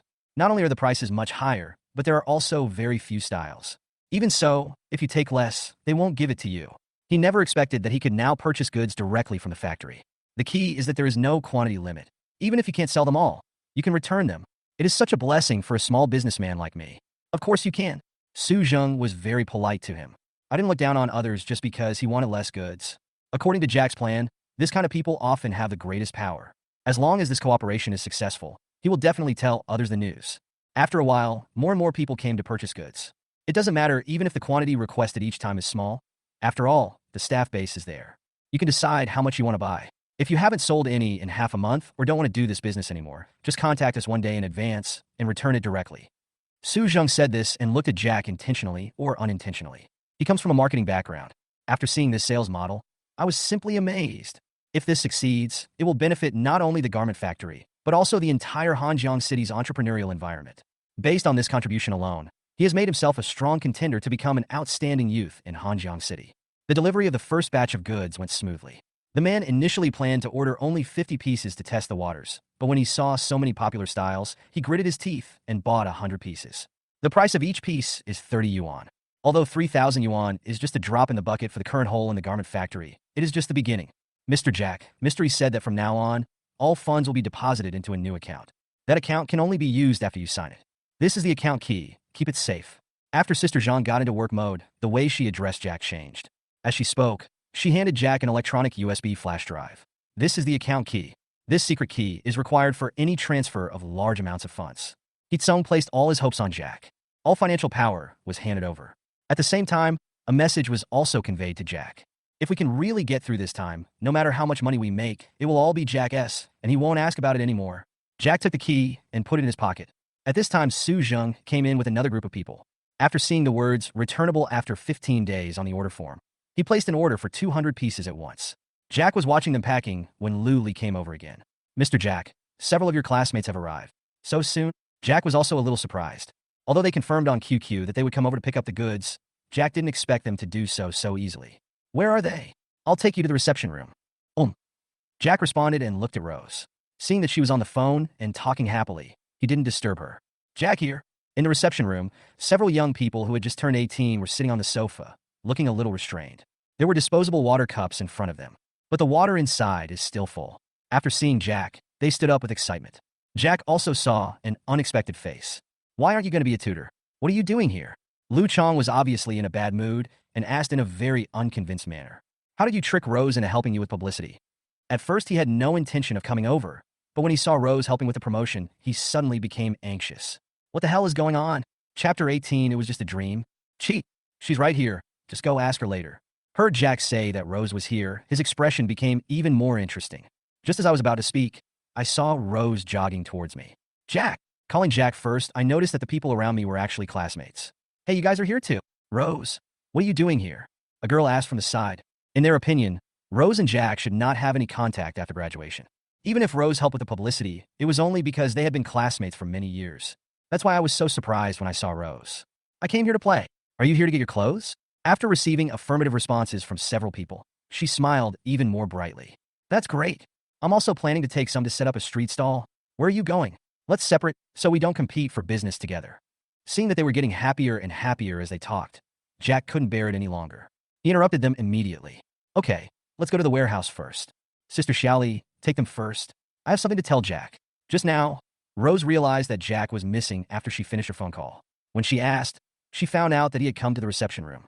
She hurried over because she had something to tell him. Rose from the side and wanted to speak several times, but finally swallowed it back. All the words turned into a sigh. Well, Jack went up and patted him on the shoulder. Young man, you still have a long way to go. Keep going. After all, he is the department head of his future company, so he can't lose his edge just like that. I still like your previous rebellious look. Lu Chong slapped Jack's hand away and spat. Get lost. Jack didn't get angry. He smiled and said, yes, that's it. After Lu Chong left, Rose came over. What's wrong with him? Jack shook his head and sighed. I don't know, maybe he's heartbroken? Broken heart? That shouldn't be the case. I've never heard of it, and having said that, Rose shut up and didn't say anything else. In fact, even if you don't say it, Jack can roughly guess it. It's just that I wrote her a love letter some time ago. So how come I broke up with her? Jack didn't want to explain. When they were in high school, Lu Chong and Jack were both suitors of Rose. But compared to Jack's shamelessness and despicable behavior, Lu Chong seems to be much more respectable. It's hard to say who is good or bad, but for Rose, she has a deeper impression of Jack. By the way, what do you want from me? Rose then remembered that she came to see Jack for other things. He quickly said, just now a cousin of mine called me and said that he saw my post and was very interested in this project and wanted to participate. But he is in the provincial capital, so I'm wondering if it can be delivered there? Jack looked at Rose deeply and muttered to himself. I still underestimated her influence. We left Han River City so quickly. Of course, and we can pay for all the shipping costs. Rose nodded and continued. But my cousin wants to come in as an agent. He is responsible for the development of the provincial capital market, and we provide the goods. Each item is inconvenient for the customer, and he wants a profit of 5 yuan from us. Do you think it's okay? Jack was extremely excited, but he didn't show it. The most difficult thing at the moment is to develop the market. We haven't even stepped out of Hanjiang City, and already some people are thinking of helping us develop the market in the provincial capital. This is undoubtedly a huge surprise. The total cost of each piece of clothing is only 20 yuan, the shipping price is 30 yuan, and the net profit is as high as 10 yuan. Even if I let go of 5 yuan, it would be enough for me to earn. And as productivity increases, the cost per piece will only get lower. No. Rose asked carefully after noticing Jack was lost in thought. I also think that the discount of $5 is too much. I will talk to him and get him to lower it a little bit more. Jack shook his head. What does your cousin do? Well, he's in college and will graduate next year.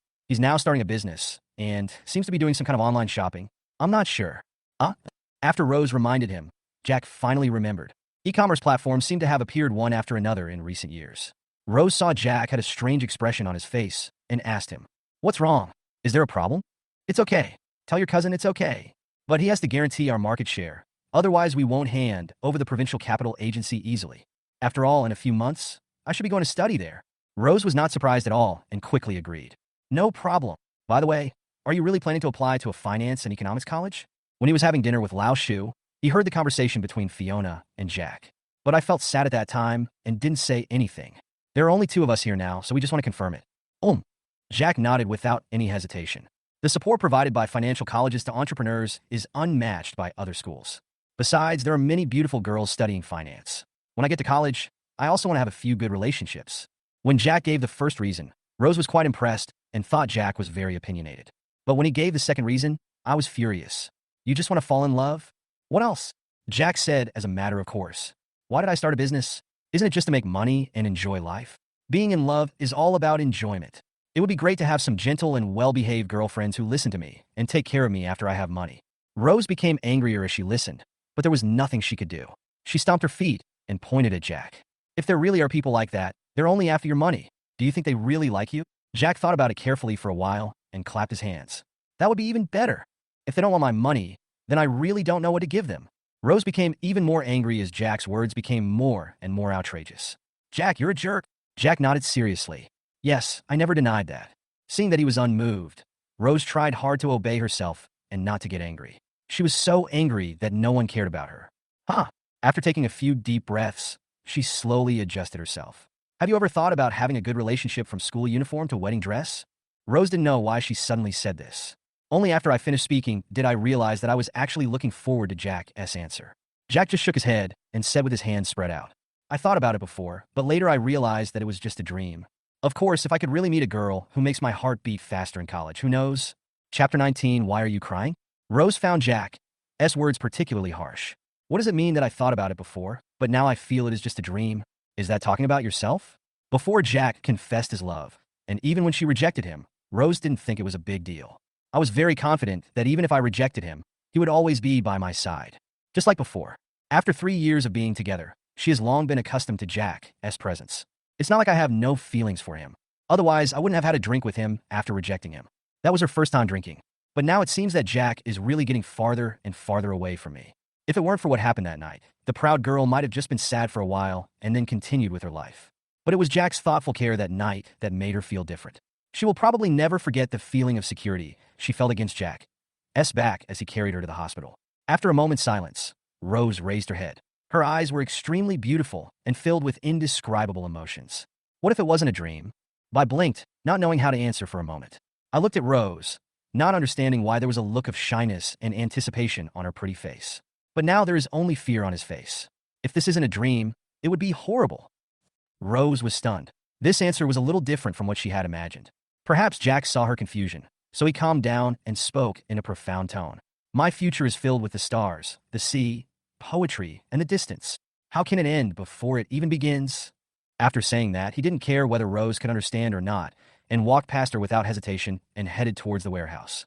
People are like this sometimes. The easier it is to get something, the less they cherish it. Only when they can't grasp it do they regret it. Rose stood there blankly, and after a while she could no longer control her emotions.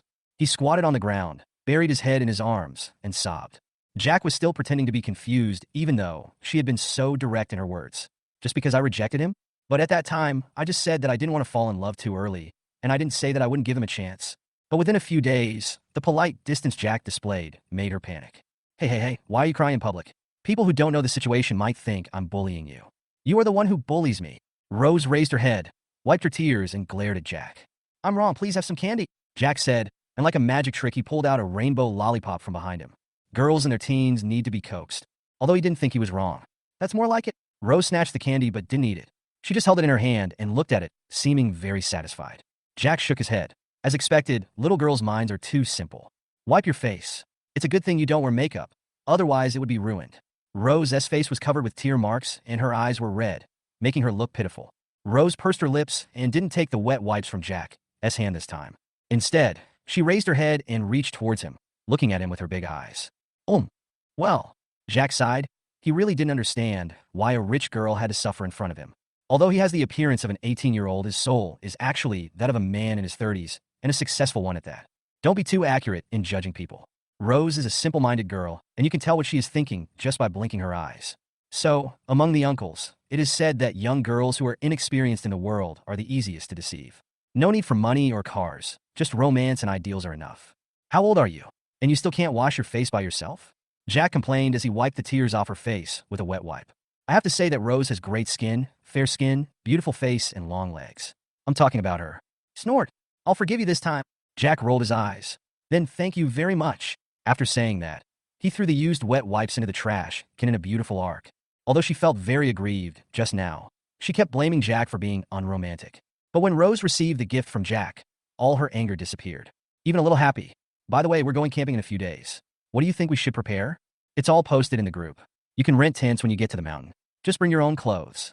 We'll buy the grill and food together when we get to the mountain, and then we'll pay for it ourselves.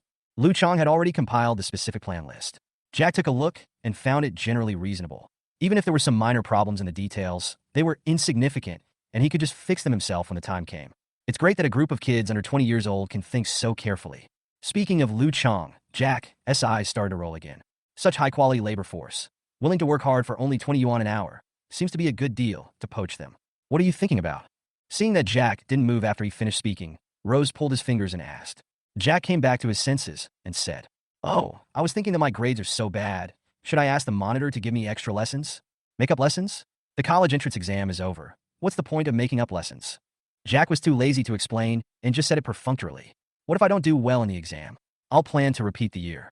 Okay, let's go. Rose felt that she couldn't understand Jack anymore, but the more she didn't understand, the more she couldn't help wanting to understand him. Asshole, wait for me. In the garment factory warehouse, more and more people come to pick up goods.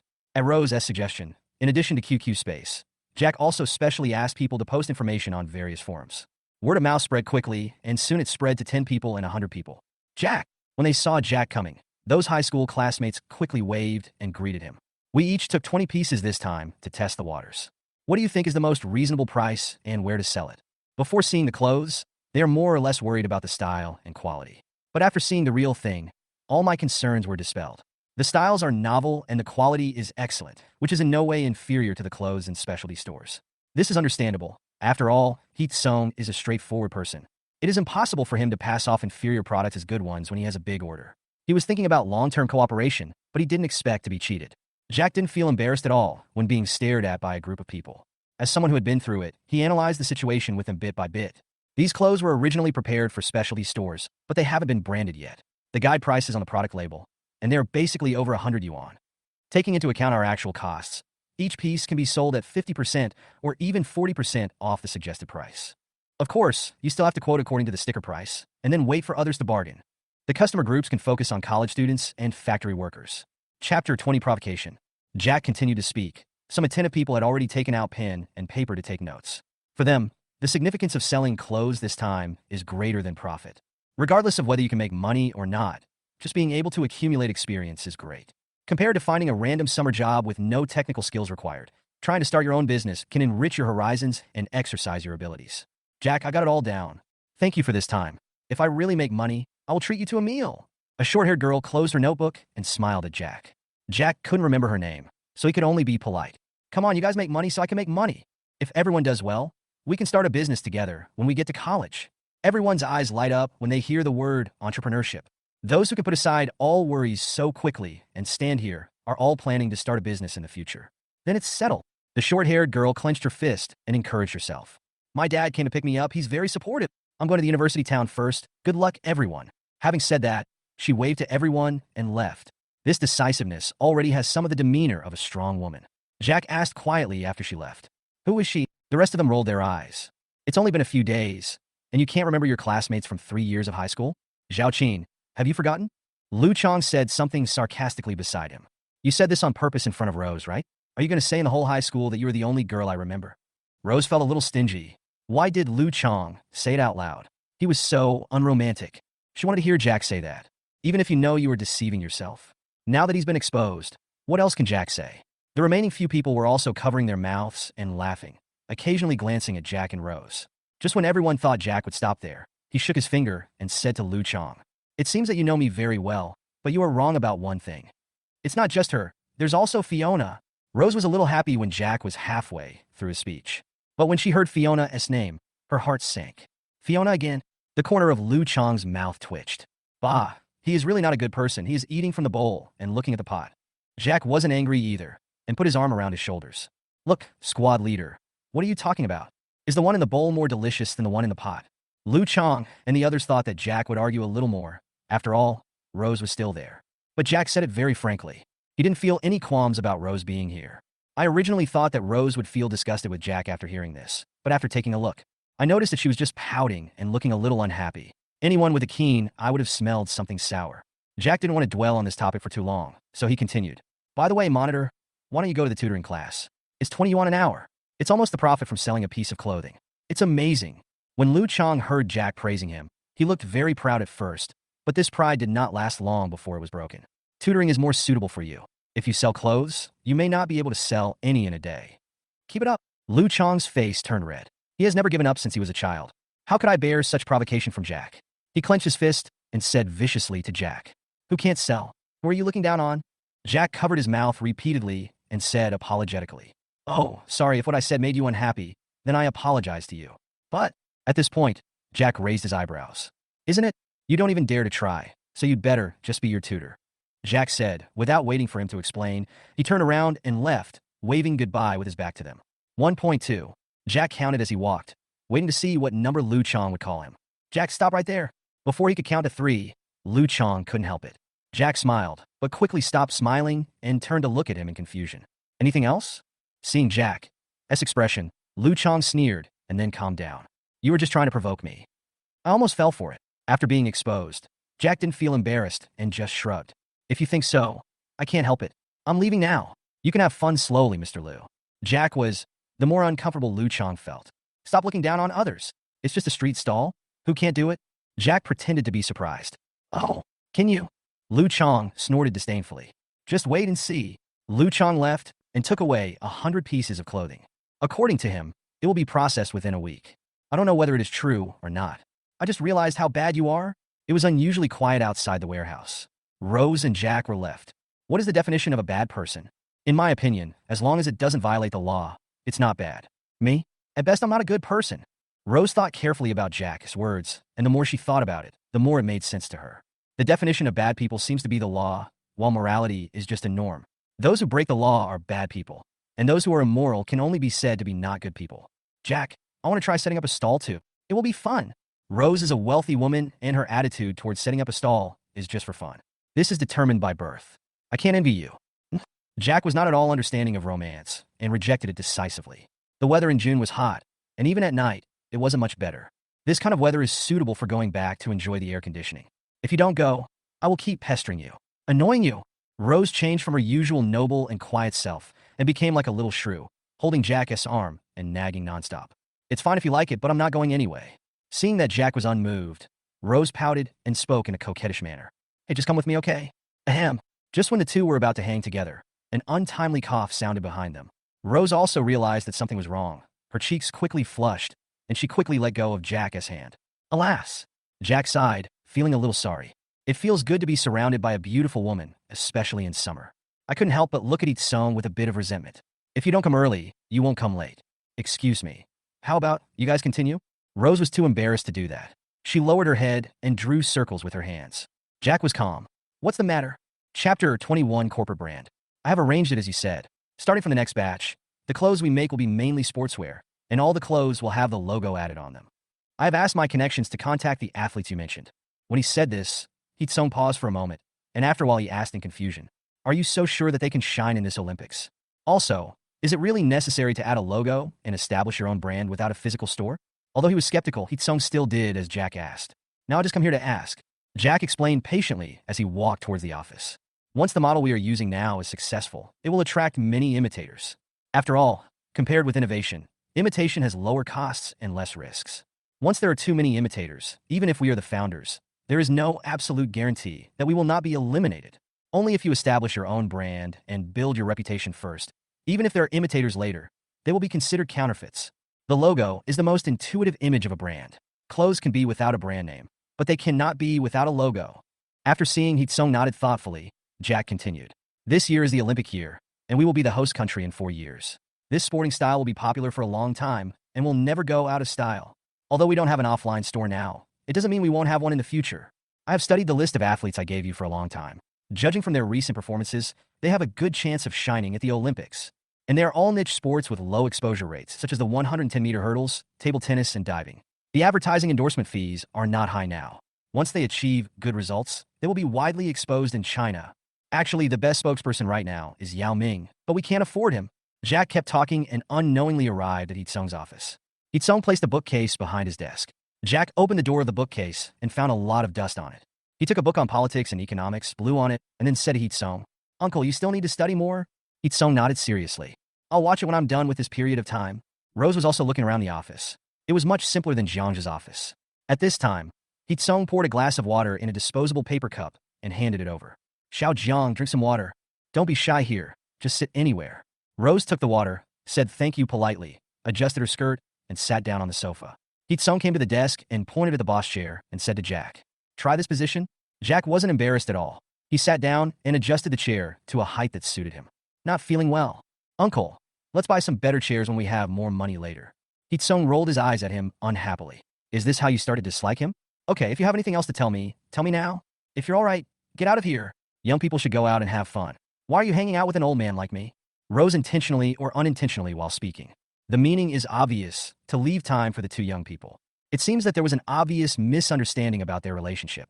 Jack really had nothing to do, compared to doing everything himself. He is more accustomed to being a hands-off boss who is only responsible for overall planning. Everything that needs to be arranged has been arranged, and the rest is to let nature take its course. "You guys chat first. I'm going to go out and answer a phone call." At this time, Rose's phone rang. She looked at the caller ID, said hello to Hee-sung and Jack, and walked out of the office. After she left, Hee-sung hurriedly asked in a low voice, "Jack, tell me honestly, is this your girlfriend?" After Hee-sung asked, he saw Jack look surprised and quickly explained, "Don't worry, I'm not as rigid as your mother. I'm 18 years old, so it's normal to fall in love." Jack was helpless, knowing that no matter what he said, the other party wouldn't listen, so he didn't bother to explain. "If you say so, then so be it. It's true. I said no. Do you believe it?" "I don't believe it." "Then what are you asking?" Hee-sung laughed awkwardly. Then he muttered softly, "Jack, let me give you some advice as a person who has been through this before. You can tell at a glance that this kid comes from a well-off family. Just the car he owns is something that many people would struggle for decades to afford. Uncle is not realistic, but it is the truth. Life will be much better if I find a rich wife. The key is that Xiao Jiang is pretty and has a good personality." Seeing that Hee-sung was talking more and more outrageous, Jack couldn't bear to listen any longer and interrupted him quickly. "Okay, how about I ask her if she has any other aunts or cousins who are single, and I can introduce you to them?" Hee-sung nodded seriously. Really? Fake." Hee-sung is 30 years old this year and has never been married. When others ask him about it, he says there is no suitable one. Although he looks honest and simple, he can see things more clearly than anyone else. Those he likes don't like him, and those who like him are after his money. Hee-sung also knew that Jack was joking and sighed in disappointment. Alas, he is still a nephew, and he doesn't consider his uncle at all. "But Uncle told you that you can think about it seriously. Most people only have 3 chances to change their destiny: birth, college entrance exams, and marriage." Hee-sung wanted to continue speaking, but Rose had already finished her phone call and walked in. He swallowed the words that were about to come out of his mouth. Jack naturally knew that his uncle was telling the truth, but he had his own unique pride. A gentleman does not accept food given out of pity. "Jack, Uncle has a reception later, so I won't accompany you. Go and have fun." Hee-sung said this and pushed Jack towards Rose. He also secretly put 200 yuan in his pocket. "Xiao Jiang, have fun. Remember to go home early." After sending Jack and Rose out of the office, Hee-sung slammed the door shut. Jack was helpless. "Jack, what were you talking about?" "After I went in, the way your uncle looked at me changed. It's like looking after your nephews." Rose walked beside Jack, very close to him, and seeing that he hadn't spoken, she found a topic to ask. Jack turned around and looked at Rose. He was joking seriously. "My uncle has been single since birth, and I want to ask if you have any suitable aunts to introduce to me." Rose thought about it and shook her head. "It seems not." "That's a pity." Chapter 22. You can even lie to me. "Jack, as long as you agree to set up a stall with me today, I will agree to one of your requests." Rose added one more sentence after she finished speaking. "As long as it's not too excessive." After leaving the office building, Jack planned to go straight home, playing Legend with air conditioner, watch TV, but he was stopped by Rose. She stared at him with wide eyes full of anticipation. In the past, Jack never dreamed that Rose would one day behave like such a girl. If I were 18 years old, I would definitely agree to it, but now I am not very interested. Although Rose helped a lot, Jack didn't think that this was enough to make him sell his body. Woman, you can't satisfy my request. Be good, get out of the way, we are going in different directions. Rose has gradually become accustomed to Jack's cold and frivolous tone. She wasn't angry at all. She just blocked his way and wouldn't let him go. No. After a stalemate, Rose pursed her lips and said in a coquettish manner with grievance, "Just promise me this once. Huck. As long as you promise me, I will be your driver for a summer. Just tell me where you want to go, and I will be there right away." Jack was moved, truly moved. It's not that I'm attracted to Rose, but I'm attracted to the driver. Buying a car is beyond my financial reach right now, and I haven't even gotten a driver's license yet. It is indeed inconvenient. It would be great to have a driver with his own Audi. Rose had been looking at Jack and noticed the change in his expression. Knowing that he had loosened up, she continued, "Just think about it. You will definitely go back and forth between the garment factory and home frequently in the future. It will be very inconvenient without a car." In fact, she also has her own little calculations in mind. Being his driver, not only can we spend more time together, but I can also keep track of his movements at any time. In the past, Rose never thought that she would have such a humble day, but now, she only wants to stay with Jack. It's not just because of the ignorant affection during adolescence. It is more likely that he saw in Jack the kind of confidence similar to that of his father, who was able to give orders when arranging things. This kind of self-confidence is too lethal to little girls. Who hasn't read a few books about a domineering president falling in love with me? Jack couldn't find any reason to refuse. Looking at Rose's big watery eyes, he said seriously, "Am I the kind of person who takes advantage? I just want to set up a stall and experience life. Let's go. Get the goods from the warehouse." A bright smile quickly appeared on Rose's face. But no matter what Jack said, it's okay as long as he agreed. "Yeah, let's go." As she spoke, perhaps without even noticing it, she actually grabbed Jack's wrist and trotted towards the warehouse. Rose's hands were icy and very comfortable. Jack didn't care. This scene was seen by Heat Sung, who was working in the office on the third floor. He smiled so hard that his eyes narrowed. "Jack, where do you think we should set up the place?" Jack looked through the clothes and answered after selecting a few couple styles. "Lover's Street." Lover's Street is a commercial street that is home to hotels, KTVs, bars, and food stalls. Its real name is not Lover's Street. This name is just given by everyone based on its characteristics. This name is much more popular than its original name. Jack only remembers the name Lover's Street. Rose was also very curious about the place, but as a good girl, she had never been there. When I heard that we were going there was anticipation and a little nervousness in my eyes. "If we go there, can we do some small activities? Like buying couple outfits and giving roses? Some people are really blessed by God. Take doing business as an example. There are really people who can learn without a teacher." It is not surprising to come up with such an idea in later generations, but this was in 2004, an era where sales depend entirely on yelling. He asked after looking at Rose appreciatively. "Okay, but where do we get the flowers? I don't have any money." Rose was about to say, "I'm rich," but after thinking it over, she felt that it was inappropriate, as she thought that it might hurt Jack's self-esteem. After all, she underestimated Jack. If she said that, Jack would definitely agree. "I have a cousin who delivers flowers. Wait, let me ask her." In Han River City, it seems that there is nothing that Rose can't do. One phone call solved the problem of flowers.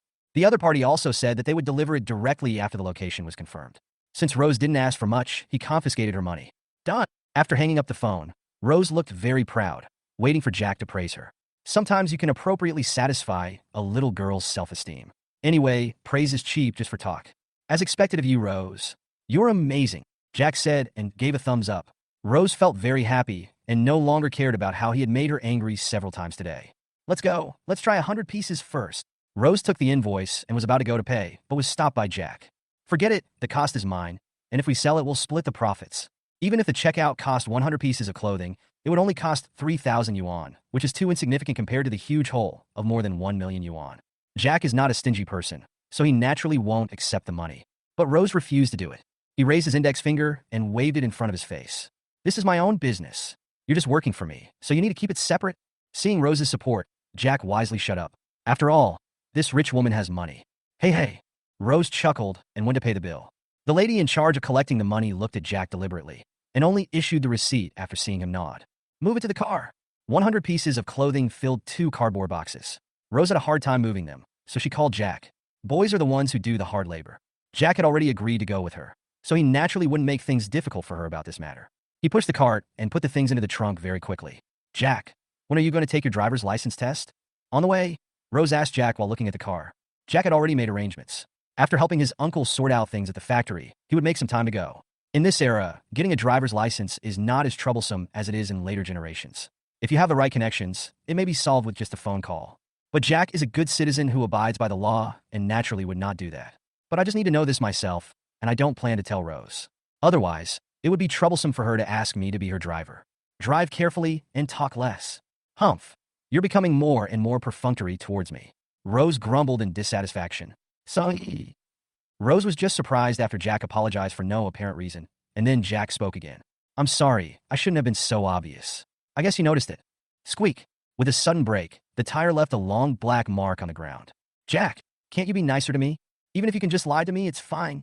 Chapter 23, The Joy of Setting Up a Street Stall. Jack patted his chest in fear. The sun breaking just now was so scary. Fortunately, there are not many cars on the road now. Are you sick? Can't we talk it over nicely? You're driving while doing this. Are you trying to kill yourself? Rose was obviously very angry just now, but when she saw Jack was angry, her momentum suddenly weakened. It seems like I'm really wrong. Sorry. But you are really irritating. Looking at Rose's expression, Jack couldn't continue talking. After all, he's just a child. Okay, keep driving, Jack said, adjusting the seat and pulling up the armrest. It seems that only in this way can I give myself enough sense of security. Jack, could you please be a little nicer to me? Even a little bit, Rose said aggrievedly. She has always been the apple of her family's eye and the center of attention outside. The contrast she experienced with Jack during this period made her extremely uncomfortable. Reason told her that since Jack was so ungrateful, she should leave. But I just can't do it. Rose. Jack's tone also softened. Come to think of it, after I was reborn, my attitude towards Rose was indeed a bit biased from my previous life. This really didn't seem fair to her. Maybe it's out of guilt, Jack said earnestly. When you get to college, you'll meet a lot of people, and a lot of people will pursue you. They will use all kinds of sweet words and flattery to please you. So you have to learn to distinguish. The better someone treats you, the more likely they are to have intentions towards you. I am someone who is truly good to you. I am not afraid of making you angry even if I am straightforward, because I have no plans for you. Rose wanted to cry, but had no tears. She frowned, slowed down the car, and stopped by the roadside. Jack with a bitter face. But I just think you have some plans for me. Just like before. Jack slapped his forehead and was speechless. This child is beyond help. I'll try my best. Huh, is it that difficult? Rose looks particularly playful and cute when she pouts. Seeing that Jack wasn't going to answer, he snorted and ignored him. Continued driving towards Lover Street. Which position do you think is suitable? Lover Street is very long, and as it gets closer to night, more people come to visit. Rose asked Jack after parking the car on the side of the road. Jack glanced around and thought that there should be a lot of stalls in such a crowded place. Why didn't I see any? I couldn't help but wonder whether I could set up a stall here. If I put it up, will I be chased away? Hearing Rose's question, he pointed to an intersection. Over there seem to be a lot of people there. Never mind. At worst, I can just run away. Rose had short legs and couldn't run fast, so she was the one who was caught. Rose naturally had no idea what Jack was thinking. After making the decision, we started moving things. It's very simple to set up a street stall. All you need is a few racks to hang clothes. For this purpose, she even bought a telescopic pole that could fit into the trunk. Jack felt a little guilty, so he worked extra hard. It took half an hour to set up the stall. Rose ordered were also delivered, more than 200 stems, all individually packaged. Jack, what do we do next? Start yelling?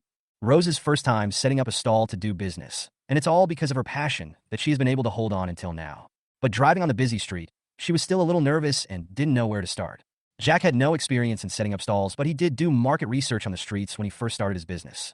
It's pretty much the same as this, so there's nothing to be embarrassed about. Go to the stationery store next door and buy some A3 paper and highlighters, and write on it that you can get roses for free if you buy clothes. The price starts from 30 yuan. Write that first character smaller. Oh. Rose reacted quickly and did as she was told, and she understood the essence of what Jack said. You can't see the character cheap unless you get close to it. Is that so? Rose's handwriting is very beautiful. After she finished writing, she felt it was too empty, so she doodled around it. It is very pleasing to the eye. Sure, just put it on the shelf like this. While Rose was doing this, Jack was not idle either. He made a trumpet with his hands and started shouting. Pick and choose whatever you want, clothes clearance sale. You can't afford to suffer a loss, and you can't afford to be deceived. Don't miss it if you pass by. Buy it now and get a rose for free. Rose was stunned. With her personality, she couldn't do such a thing. After a while of shouting, quite a few people actually came around to choose. Lover Street is full of young people, and the clothes here are all very fashionable, just in line with their aesthetics. How much is this dress? 30 yuan. A girl in her 20s was holding a cup of milk tea in one hand and rummaging through the clothes rack with the other. After seeing a piece of clothing he liked, he took it off and asked Rose, Rose smiled sweetly, but there was still some embarrassment on her face. This one is 80 yuan. Her voice trembled as she spoke. The price was set by Jack, and she felt that he was a bit unscrupulous. The clothes that cost 20 yuan were priced at 80 yuan. 80, the girl muttered, then held it in front of her and gestured. Then I took it to the floor-length mirror and looked at it. Can you make it cheaper? 30 maybe? You wrote 30. Ah, Rose didn't know how to answer, so Jack smiled and spoke. Beauty, if this dress cost $30, would you dare to wear it? The 30 yuan one is over there. The fabric is poor and the style is old. Although you would look good in that, it still doesn't suit your style. From a man's perspective, I think you look really good in this dress. You are our first customer, and I think you are attractive to me. How about this? I will give you 20% off, and you can take the 64 yuan. Although she knew that Jack just wanted her to buy clothes, the girl was still moved by his sweet talk. He turned left and right in front of the mirror, making a final struggle. Jack naturally didn't give her a chance to think, and continued. You are a discerning person. You can definitely tell that the workmanship and materials of this clothing are all branded goods. As long as you put a label on it and put it in a specialty store, it won't be this price. If you buy it today, we will give you a rose. Well then, after Jack's persuasion, the man finally took out the money. Your boyfriend is too good at talking. You better be careful next time. He is sure to have a lot of bad relationships with other people. Rose while paying. Ah, Rose was already blushing a little, and now her face turned even redder. I looked at Jack introducing clothes to another person and quickly looked away. Okay, thanks for the reminder. Chapter 24, Unable to Run. There is a phenomenon in street stall business called agglomeration effect. If a stall is deserted and no one visits it, even if someone is interested in the goods inside, they are unlikely to choose to buy them. But if a lot of people gather there to watch, then passersby will go to join in the fun, even if they are not interested. Jack knows this very well, so when he is shouting, he also greets passersby in a very cool way. Those roses were given away casually. Even if you don't buy clothes, you can still get something if you have a good chat. This led to more and more people coming to the stall. Brother, we took so many roses from you. Isn't it unreasonable for us not to buy you some clothes? The speaker was a woman in her 30s. She was wearing heavy makeup and dressed up gorgeously, and smiling brightly. She was accompanied by two girls in their 20s who looked quite simple and unsophisticated and had not seen much of the world. They all held roses in their hands and looked very awkward. Sister, if you really feel embarrassed, why don't you buy a few? 30% off for 2 items.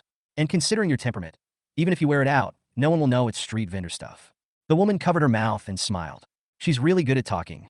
Huan Tian, you guys pick 2 things you like, and I'll pay the bill. As she spoke, she put the rose under her nose and smelled it. If you meet someone who gives you flowers when you meet him in the future, you must stay away from him. This brother is just after the few dozen dollars you spend on clothes. I can't say for others. After hearing what the elder sister said, Huan and Tian looked at each other, and then each picked 2 pieces. 320 for 4 pieces? I don't want a 30% discount. I'll give you 300. As the elder sister spoke, she took out the money from her purse. You can call me Sister May. I work at Dingtian. You can come over to visit me later. Jack saw Sister May. He guessed that she was a prostitute. It's just a pity for Huan and Tian. But what does this have to do with him? Okay, Sister May, I'll just mention your name next time I go. Okay, bye, brother. Dingtian is the largest entertainment venue in the entire Lover Street, and even in the entire Hanjiang city. Jack also knows this. In the early 2000s, it offered both formal and informal services. It can be said to be a paradise for the rich. After watching Sister May lead the 2 people in, Jack withdrew his gaze and continued to do his own business. He didn't mean to look down on Sister May at all. If life didn't force it, who wouldn't want to live a decent life? Does it look good? Rose took a rare moment of free time and came to Jack and asked quietly, do you guys like long legs and black stockings? Just now, Sister May and Huan Tian were both wearing professional hip skirts with black stockings wrapped around their slender legs, which really looked good. It depends on the person. I just don't like it. Rose just breathed a sigh of relief, but Jack said something inappropriate at the right time. I like shredded pork. Bah, hooligan. Rose spat and continued. By the way, today is pretty good. We've sold over 50 pieces in just over 2 hours. Shall we go have some barbecue after we close the stall? Jack only knew that business was good, but he had never calculated the exact amount sold. Most of the time is spent chatting with those single beauties. Most of the couples were greeted by Rose. So many. So, can we close the stall early? No, I haven't had enough fun yet. More than 50 pieces were sold in 2 hours, with a net profit of nearly 2,000 yuan, which is a very good career for most people. But to Rose, it was just for fun. It seems that we can't just close the stall.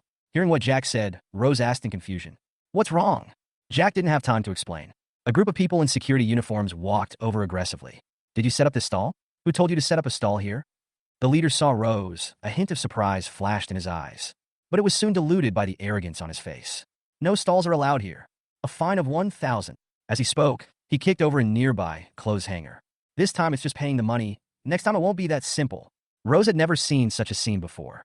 She was frightened for a moment and dared not speak.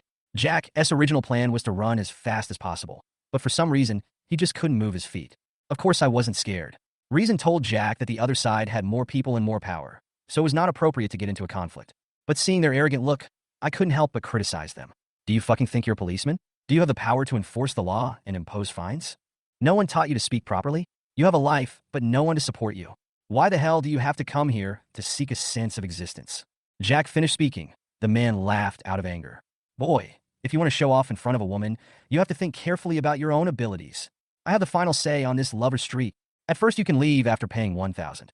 Now, Humph, you should call your parents to come and take them away. More and more people gathered around, and some who knew the security guard quickly kept their distance. It seems that this person is really notorious. Little brother, call your family right away, and we can make a big deal out of a small matter. Yes, this is Brother Chung, the security captain of Lover Street. He is responsible for the public security in this area. Listening to the discussions of people around him, Brother Chung looked very proud.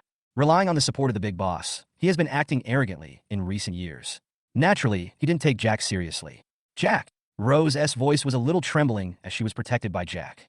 Squeezing Jack's hand, he said to him, "Or give him money." She has been spoiled and protected by her family, and the biggest gangster she has ever come into contact with is probably Jack. Worried that Jack would come into conflict with them, the solution he thought of was to compromise first. It's not that she's weak, she just doesn't want Jack to get hurt. Jack was unusually stubborn. Damn it, the robbery has come upon me. You run to the car and call the police first. I'll provoke them and make them take action first. I've seen that there are Skynet cameras here. As long as they take action, the rest will be left to Old White. Take good care of yourself. Don't worry, you've met a noble person today. Jack hadn't finished speaking yet, but Rose didn't want to listen anymore. Standing up from behind Jack. Isn't it enough for me to give you money? Oh, it's not about money now. After Chungu gave a malicious laugh, he continued speaking to Rose. It's easy to leave if you want to. Just stay and have a drink with us. Bang! As soon as he finished speaking, Jack slapped him in the face unexpectedly. Jack sighed after the slap. Why couldn't you hold back? The slap was so powerful that it knocked Brother Chung to the ground. He covered his face in pain and glared at Jack fiercely. Hit me! Jack naturally didn't back down. He just yelled at Rose. Run! Rose, who had just looked terrified, now calmed down. Shaked his head. Why don't you guys go up? When Brother Chung saw that his younger brothers didn't go up, he roared again. But they still didn't move. Why are you going up there? Aren't you ashamed? A powerful voice sounded. Brother Chung was so frightened that he shuddered and quickly got up from the ground.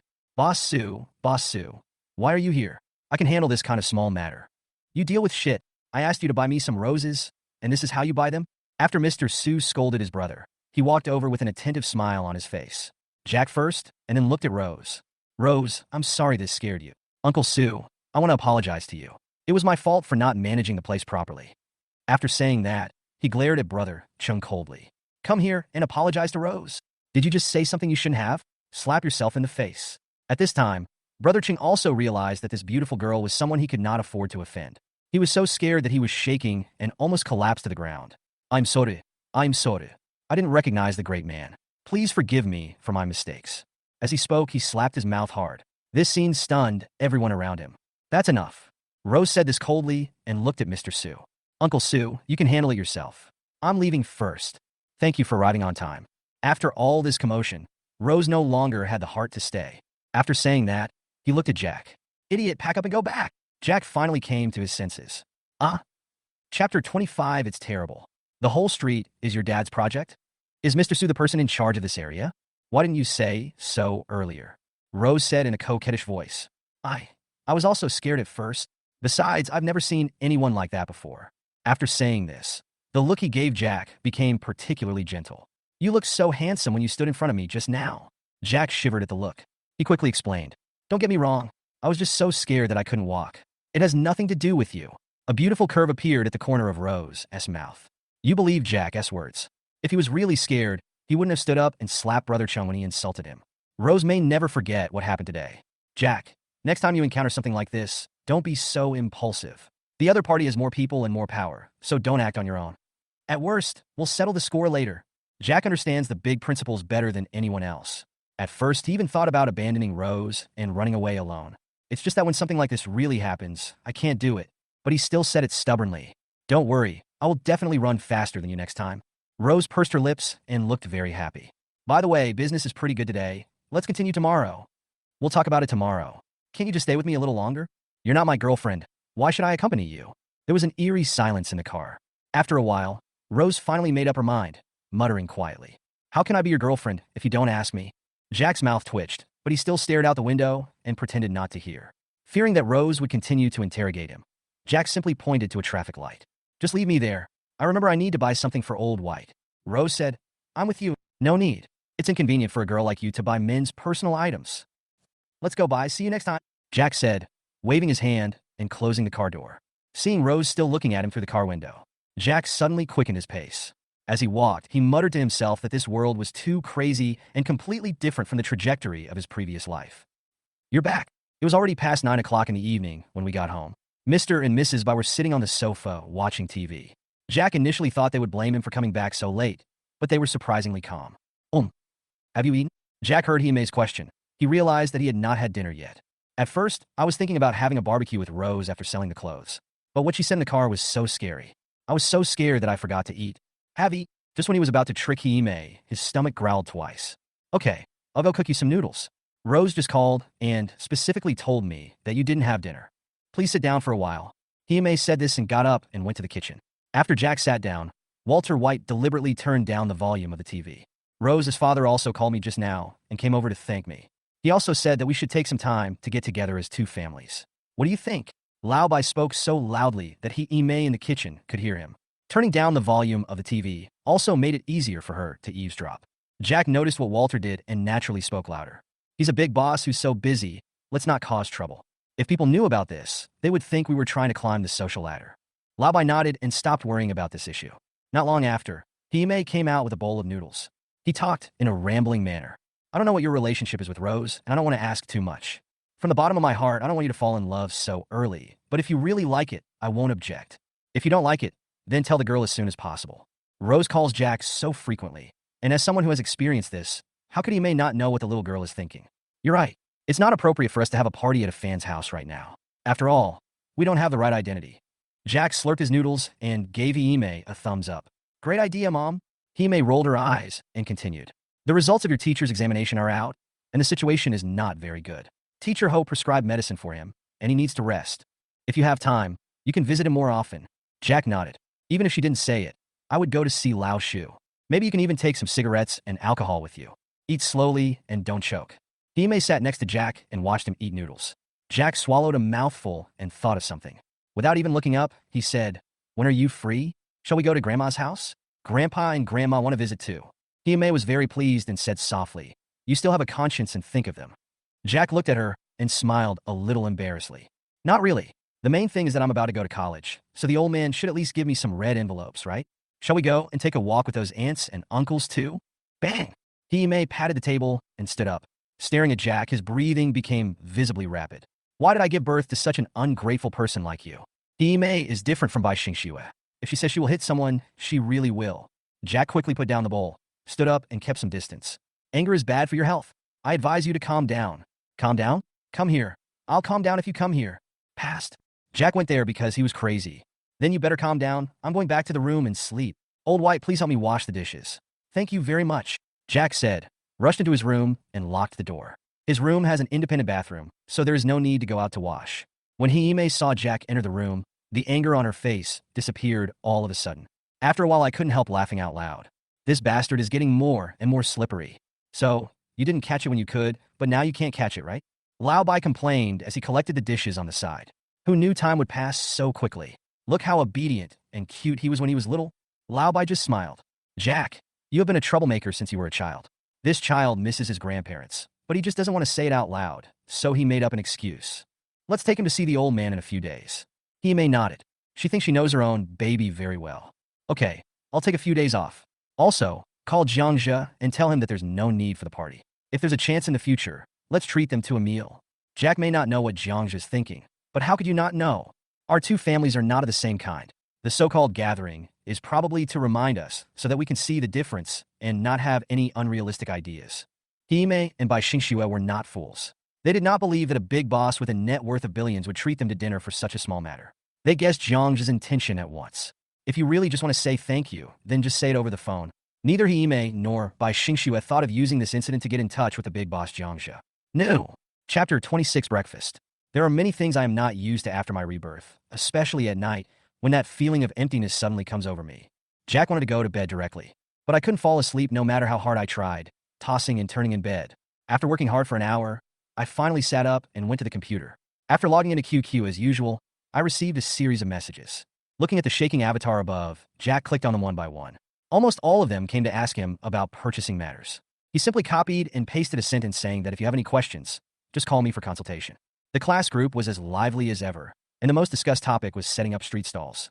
Those pilot students went there tonight, and the results were unexpectedly good. The fewest sold were 2 pieces, and the most sold were 7 pieces.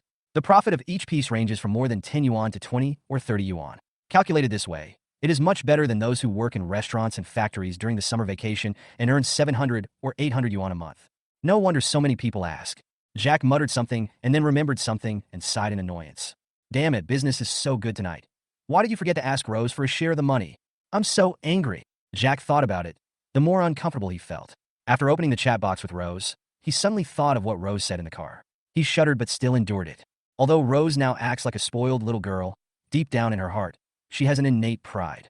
This kind of person is suitable to be a goddess, but not suitable to be a girlfriend for the time being, unless you have the capital to completely control her. For now, it's too difficult. Who made her born into a good family?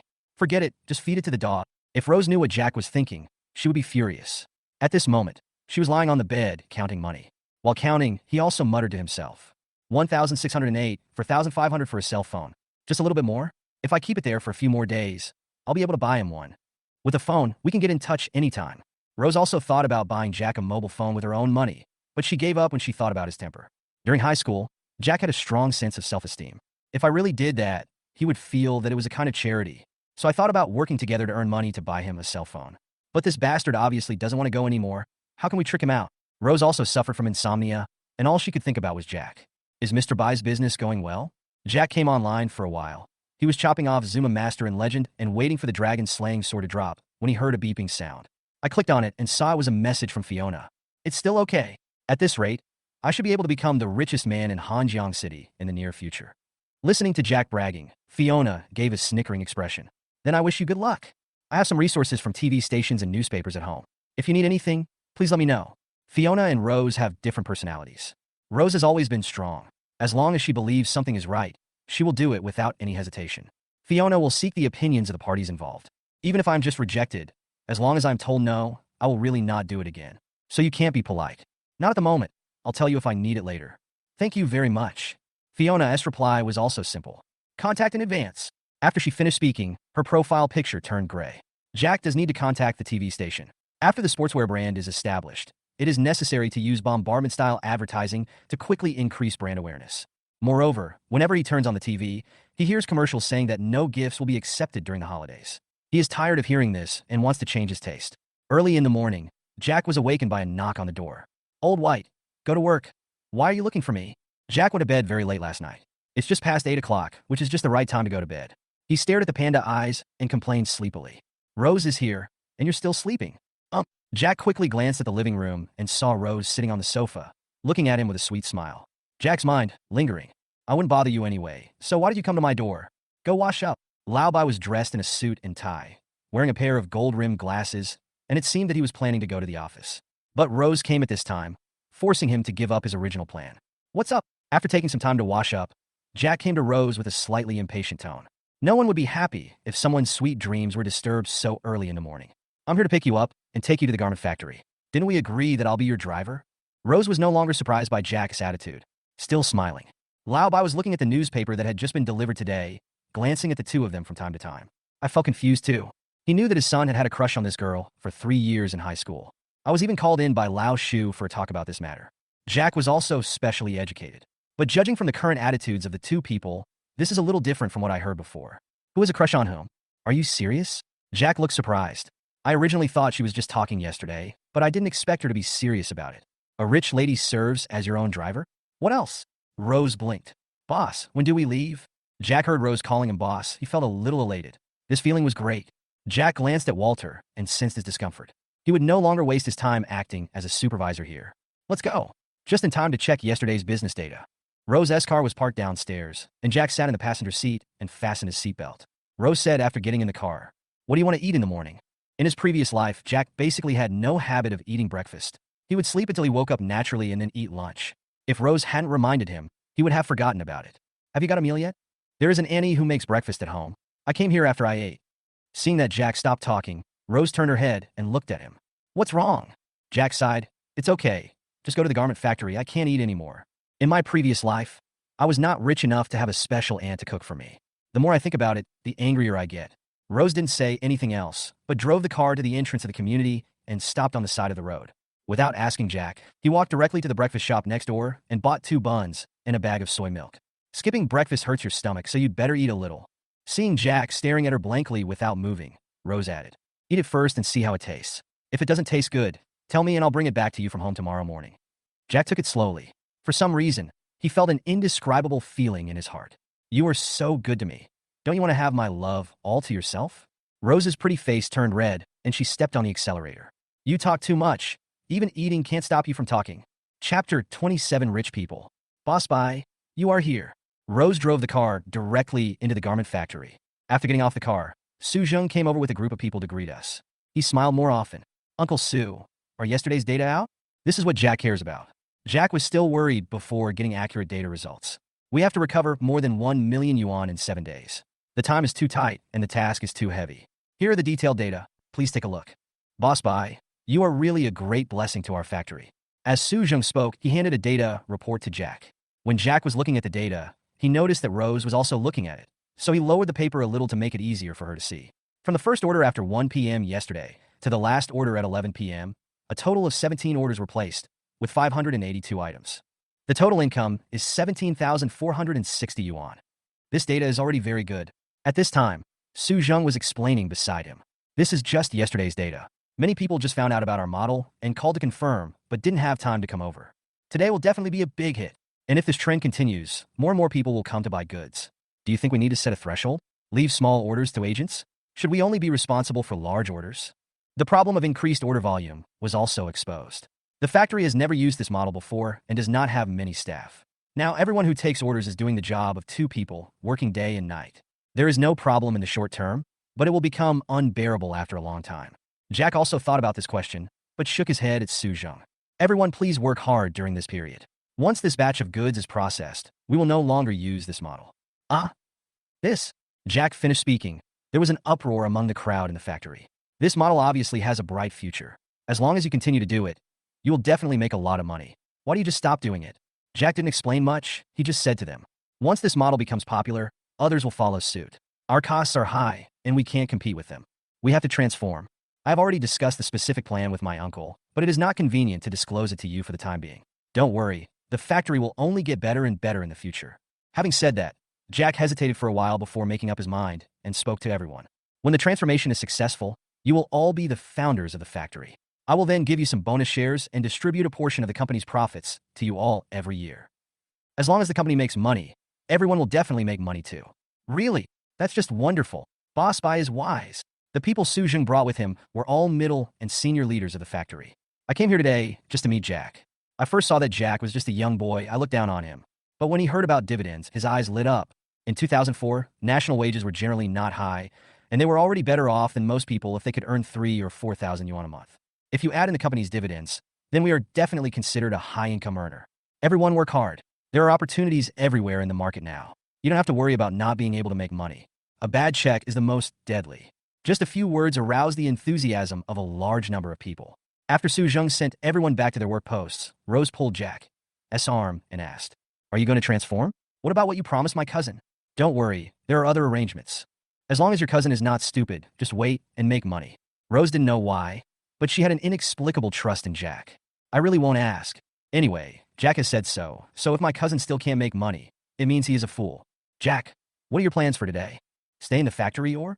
Jack came to the factory today just to look at the data analysis. Nothing will happen after seeing it. This is the advantage of opening a factory. Everything is progressing according to plan. As a boss, you only need to give orders and steer the wheel, and the rest is up to the employees. Jack arranged everything for the factory in the next 7 days and made a detailed plan which he handed over to Hee-sung. Nothing will go wrong as long as he's watching over it. So Jack became the one with the most free time. Seeing Jack thinking, Rose asked tentatively, "How about setting up a stall?" Maybe because he really had nothing to do, and out of gratitude for today's breakfast, Jack did not directly refuse this time. But I still checked the weather. The sun was shining brightly, and my skin was already sunburned even after 9 o'clock. "Forget it, it's too hot." But Rose just shook her head. "It's okay. My dad gave me a suggestion last night. He said we can set it up in the Central Commercial Plaza." In 2004, the Central Commercial Plaza was the only large shopping mall in Hannan City. At that time, Wanda Wong Fujing had not yet landed in this third-tier city. Jack spread his hands helplessly. He also wanted to use the air conditioning, but he didn't have the ability. "I can't afford the venue rental." Jack finished speaking. He realized that he seemed to have said too much. Rose was smiling brightly. "It's okay. I won't charge you. I know the place well." Jack was stunned. He knew that Jiang's industry was huge, but he still underestimated it. Whether it was last night's Lovers Street or the Central Commercial Plaza, they're both iconic commercial centers in the city. In 2004, when housing prices had not yet risen, this area was already a land of high value. Jack looked at the excited Rose, and the pressure began to build. The empire Jiangja built for her is too huge. With such a strong family business as support, no matter who Rose marries, she can hold her head up high and be the ancestor. "What are you looking at? Is my face dirty?" Rose saw Jack staring at her and thought it was her problem. I quickly took out a makeup mirror from my bag and looked at myself. Everything was fine. "No, I just think you were too good at reincarnation." Rose shrugged her nose. "Humph. Even if my father has no money, I don't mind." Jack could not deny this answer, just like he had never despised Mr. White for being poor. In other words, others don't know what he is thinking, otherwise they would definitely sneer at him. Is Mr. White poor? Maybe he is poor compared to Jiangja, but he is definitely much better off than most people. An intellectual who studies law and has his own law firm has unlimited financial prospects.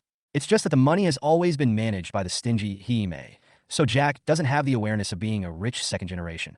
Chapter 28 Black Ball, Lu Chang. For 3 consecutive days, Jack followed Rose to set up a stall in the mall. Because the location is a prime location with the largest flow of people, business has been very good these days. The same clothes are much more expensive in the mall than on the street. The net profit in these 3 days is at least 7,000 or 8,000 yuan. Jack didn't ask the exact amount, because Rose wouldn't tell him even if he asked. Rose, who is always generous, has been particularly petty these days. There was no thought of splitting the profits with Jack. Jack was lying on a chair, enjoying the air conditioning leisurely, and Rose was the one who received the guests when they came. This quiet day was particularly peaceful, but unfortunately an uninvited guest came. "Jack, I'm exhausted from sunbathing every day, and you're actually enjoying yourself here? And you're leaving Rose alone to work? Can't you just be a human being?" Jack opened his eyes when he heard the voice. "Hey, who is this?" Jack roared in disbelief. There was a black ball standing in front of me. It's like just coming out of a coal mine. After careful observation for a while, I suddenly realized, oh, this is the squad leader. "Have you just returned from Africa?" "Grass." Lu Chang has always been well-mannered, but he still couldn't help but swear. Rose also noticed Lu Chang coming over, and after collecting the money, she also walked over. "What's wrong with you?" Lu Chang looked at the busy Rose, then looked at Jack, who was just a hands-off boss.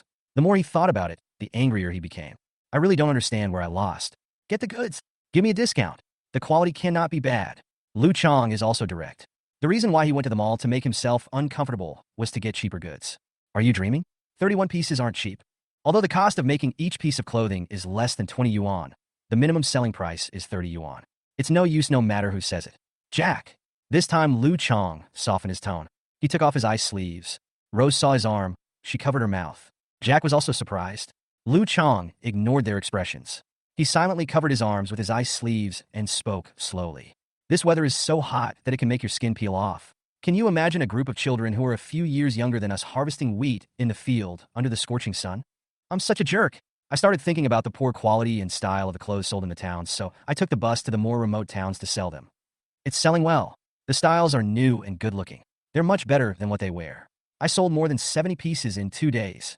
At first I was very proud of myself. But yesterday, a little girl who was less than 10 years old came to me with a few crumpled bills and said that it was all the money she had and she wanted to buy a new dress for her sister. I was defeated. It was then that I realized that the only people in the town were the elderly, except for children. After asking around, I learned that the younger generation had all gone out to work and only came back for a few days during the Chinese New Year. Jack did not interrupt Lu Chang. If it was just what he said before, it would not make such a talented young man show such a sad expression. He just waited for him to continue. He also gave Rose a look and asked her to buy a bottle of water. Lu Chang calmed down and continued. "Those left behind children only buy clothes during the Chinese New Year. This time I went to sell clothes, and it became a sin. They don't have much money, And some elderly people buy clothes for them out of pity for their children, but some elderly people think it's a waste to buy clothes now, so they won't let them. Young people are naturally naughty at this age. Some of them stole money from home to buy things. After they were found out, no one came to me to return the money. They just beat the kids. After I found out, I thought about returning the money, and then I saw the kids harvesting wheat in the wheat fields on the way. Many boys were naked, standing in the scorching sun and letting the wheat cut their bodies. After I asked, I found out that they were worried that their clothes would be torn when they were harvesting wheat, and if they got torn, they would have to patch up the scars, which would not look good. Lu Chang comes from a wealthy family, and his parents are both leaders of public institutions. In the past, when I heard about the sufferings of the world, I thought it was wearing cheap clothes and eating meat twice a week. But after seeing it, I realized that it meant they didn't have enough clothes to wear and didn't have enough food to eat. Read 10,000 books, and you still have to walk 10,000 miles. Lu Chang shook his head with emotion. His eyes were red after he finished speaking. After wiping it, he looked at Jack. I've said something so touching. Why don't you have any reaction? Just give me a discount on the clothes, and consider it a good deed. Jack admitted that Lu Chang's words were very touching, but he still shook his head. You. Lu Chang pointed at Jack's nose and wanted to call him a black-hearted person, but was interrupted by Rose. Drink some water first.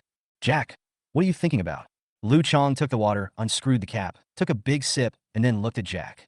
Although he was unhappy with Jack, he also knew that he was not the kind of person who only knew how to make money by going against his conscience. You're thinking that I'll give it to you at a low price, and then you can sell it to those kids at a low price, right? Lu Chang said as a matter of course. What else? Stupid. When he heard Jack scolding him, but he endured it. Do you have a good idea? If not, I will beat you up even if Rose tries to stop me. As Lu Chang spoke, he clenched his fists, as if to tell them, I'm not kidding. Jack didn't take it seriously and continued. Now that you've lowered the price, what will the people who bought clothes from you before think? Especially those who stole money from their families to buy clothes from you? Lu Chang was speechless for a moment, as he had never thought about this question. After thinking about it, I could only ask tentatively. How about refund them the money? Jack shook his head. It's a solution, but it's not a good one. Don't blame me for judging you by my own standards. If you do this, you might get into even bigger trouble. Lu Chang was puzzled and looked at Jack with a frown. What do you mean? No matter where you are, there are bad people. If you do this, someone will definitely come to you with old clothes and ask you to return the money. Will you return it or not?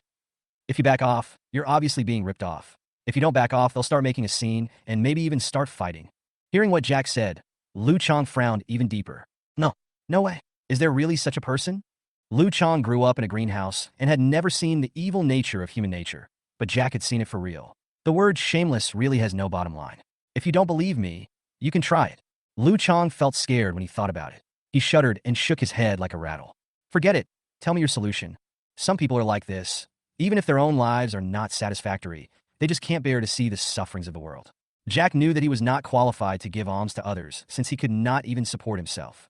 But after listening to what Lu Chang said and seeing Rose looking at him eagerly, he still softened his heart. However, as a business person, you still have to look at things from a business perspective. Sometimes charity is actually a business. It depends on whether the people doing this business have a conscience. Jack thought not much, but still a little. Left behind children is a social problem and is very common in rural areas. After all, individual abilities are limited. Even if we want to help, we can't do it. But Jack paused at this point. Rose asked hurriedly, but what? Chapter 29. Collapse. Jack, I'm waiting for your good news. Jack sent Lu Chang away, and when he left, he repeatedly promised to give him an answer. Rose also hung up the phone at this time and walked to Jack's side. My dad said he's free right now. Let's go over there. Jack has always wanted to meet Jiangxia with a very simple purpose, to attract investment. Among the people he currently knows, Jiangxia is the richest one. And with Rose as the go-between, it would be a shame not to go. Even if the deal doesn't go through, we can still get to know each other, and there will be many opportunities for cooperation in the future. If you were optimistic about this giant in the real estate industry as early as 2004, it would be worth getting to know him. Why do you have to go to my office when you can just go to my house? On the way, Rose asked in confusion. Jack naturally wouldn't tell her that life and business had to be separated. It's not a good place to discuss business in his house. I can only say casually. My mom told me that boys should protect themselves when they are outside and not go to girls' homes casually. Rose shrugged her nose after hearing this. I have never seen anyone so shameless. The key is that I don't seem to be disgusted. Rose drove the car in silence all the way to the downstairs of Jiangxia's company. The entire office building belongs to them, and it exudes luxury inside and out. Rose, you're here. This must be Jack. Hello, Sister Fei Fei. As soon as they got off the car, a beautiful woman in a professional dress came over and greeted them with a smile. It was obvious that she had been waiting here for some time. Come with me. The chairman has canceled a reception just to wait for you.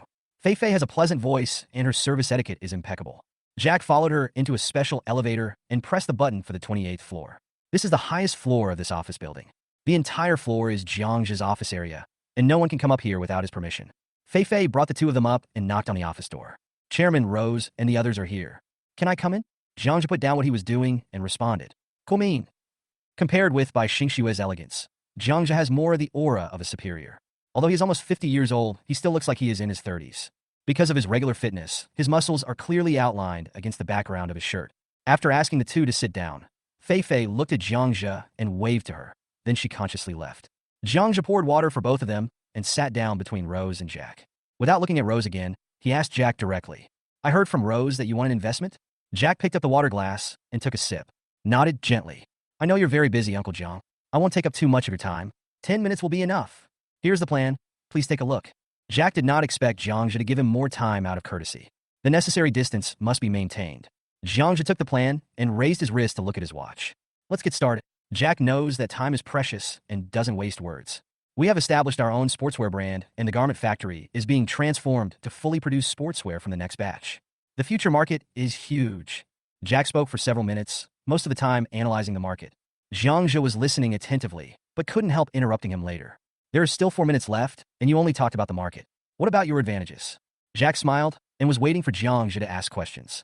If you don't ask, it means you don't have much intention, and there's no need to continue. Since you asked, it means you were listening carefully. I didn't neglect myself just because I was young. The Olympics will be here in a few months, and I have chosen a few athletes who are not very exposed at the moment, but have great prospects to be my spokespersons. Jiang looked at the plan in his hand and nodded. You can try to win big with a small investment. If you add the bombardment advertising you mentioned in the plan, it will work. At this point, Jiang changed the subject and said, but if that's all, it's not enough. Jack waited for Jiang to finish speaking and nodded before continuing. Yes, before today, I was also thinking about what other solutions there were, until I met a classmate who came to me. Jack kept the secret at this point. Uncle Jiang, I know you do charity every year, but it's not widely reported. Jiang raised his eyes and smiled helplessly. Everything I have comes from society. I just want to give back. Does it have anything to do with this? Of course. Jack then briefly summarized Lu Chang's words. After finishing speaking, he started to get to the point. At first, I kept thinking about advertising slogans, and I rejected many of them. It occurred to me today that the best advertisement is charity. After we opened our store, our focus was not on quality and style, but on donating one piece of clothing to children in mountainous areas for every piece we sold. Once we have successfully promoted it, many celebrities and athletes will cooperate with us in order to establish their image. Jack meaningfully, but no words were spoken. 10 minutes have passed. Rose, I'm out of tea. Go ask Fei Fei to get me a box. Rose didn't say a word the whole time, just listened quietly. Although he wanted to stay here and continue listening, he couldn't refuse Jiang's request. I could only say okay, and got up and left. Jiang continued speaking only after the door closed. Jack, what is your relationship with Rose now? Jack subconsciously wanted to say classmates, but he held back after seeing Jiang's gaze. What do you think our relationship is? Others either kowtowed or fawned in front of Jiang. Jack's neither humble nor arrogant attitude is unusual. I never interfered with Rose's life before because I gave her all kinds of rituals and surprises since she was a child and cultivated her vision very high. It's to prevent her from being easily moved to emotions. Jack understands the mentality of an old father very well.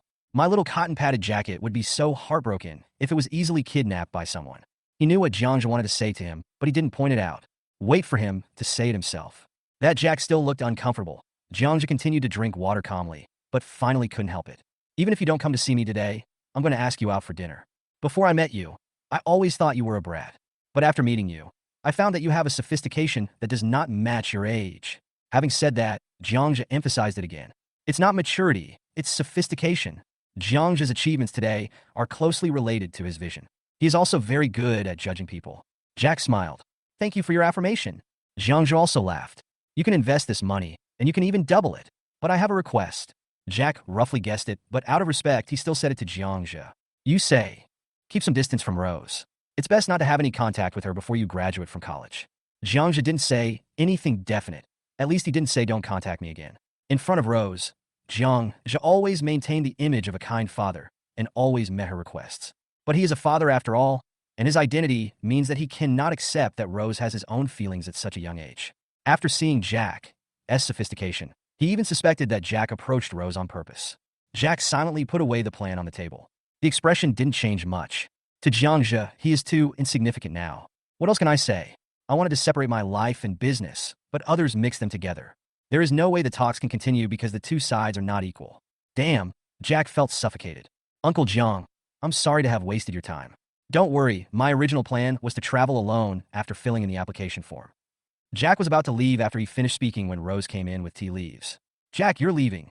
Yeah, Mr. Jiang has something else to do, so I won't bother you. Rose also noticed the change in the way Jack addressed Jiangzhe. He frowned unconsciously, but Jiangzhe said with a smile, Rose, go see Jack off. Jack, you're welcome to come over anytime. P.S. If you like reading this, please add it to your bookshelf, send a flower, click to urge for more updates, and give it 5 stars. About 90 degrees. Chapter 30 Unhappy. Didn't my father agree? After leaving the office, Rose asked anxiously. Jack felt much more relaxed at this moment. Of course it would be best to have financing, which can help you avoid many detours. Even if there is no such thing, don't panic because you can see the market trends and environment in the next 18 years. If you also know the champion teams of the next few World Cups, it will be hard not to get rich. About Jiangzhe's request to keep a distance from Rose, and she never thought about what would happen between them. I agree, but I can't give you the conditions you want. What conditions? Rose wanted to get to the bottom of the matter, but Jack obviously didn't want to continue.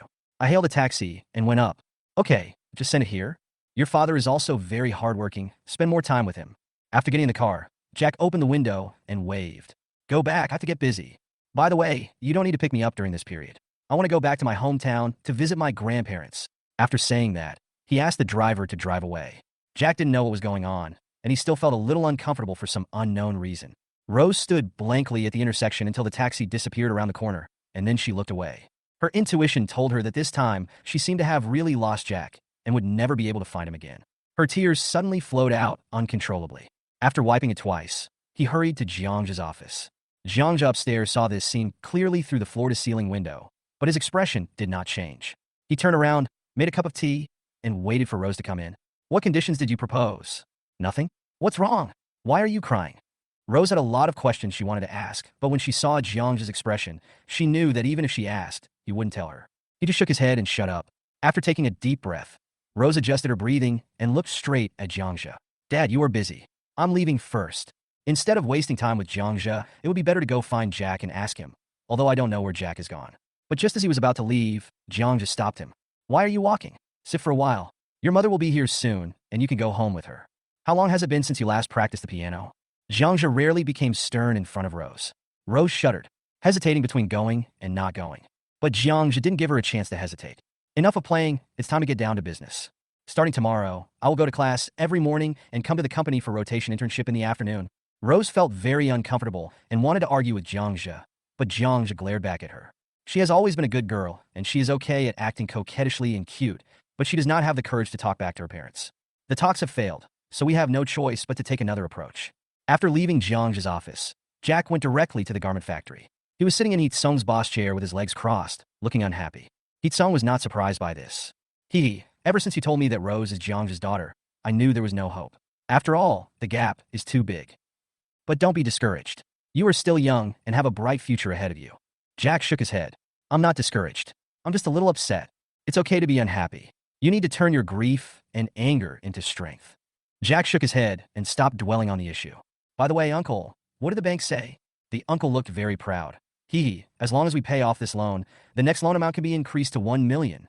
And as a special fund to support enterprises, it is interest-free for 1 year. Looking at his uncle's expression, Jack didn't intend to attack him. Although the purchasing power of 1 million in this era is stronger than tens of millions in later generations, it is still too little for a newly established corporate brand that is eager to expand into the market. But it's better than nothing, so just take it step by step. I'm still young and can endure it. There are only 2 days left before the loan repayment and salary payment. How is the capital recovery going?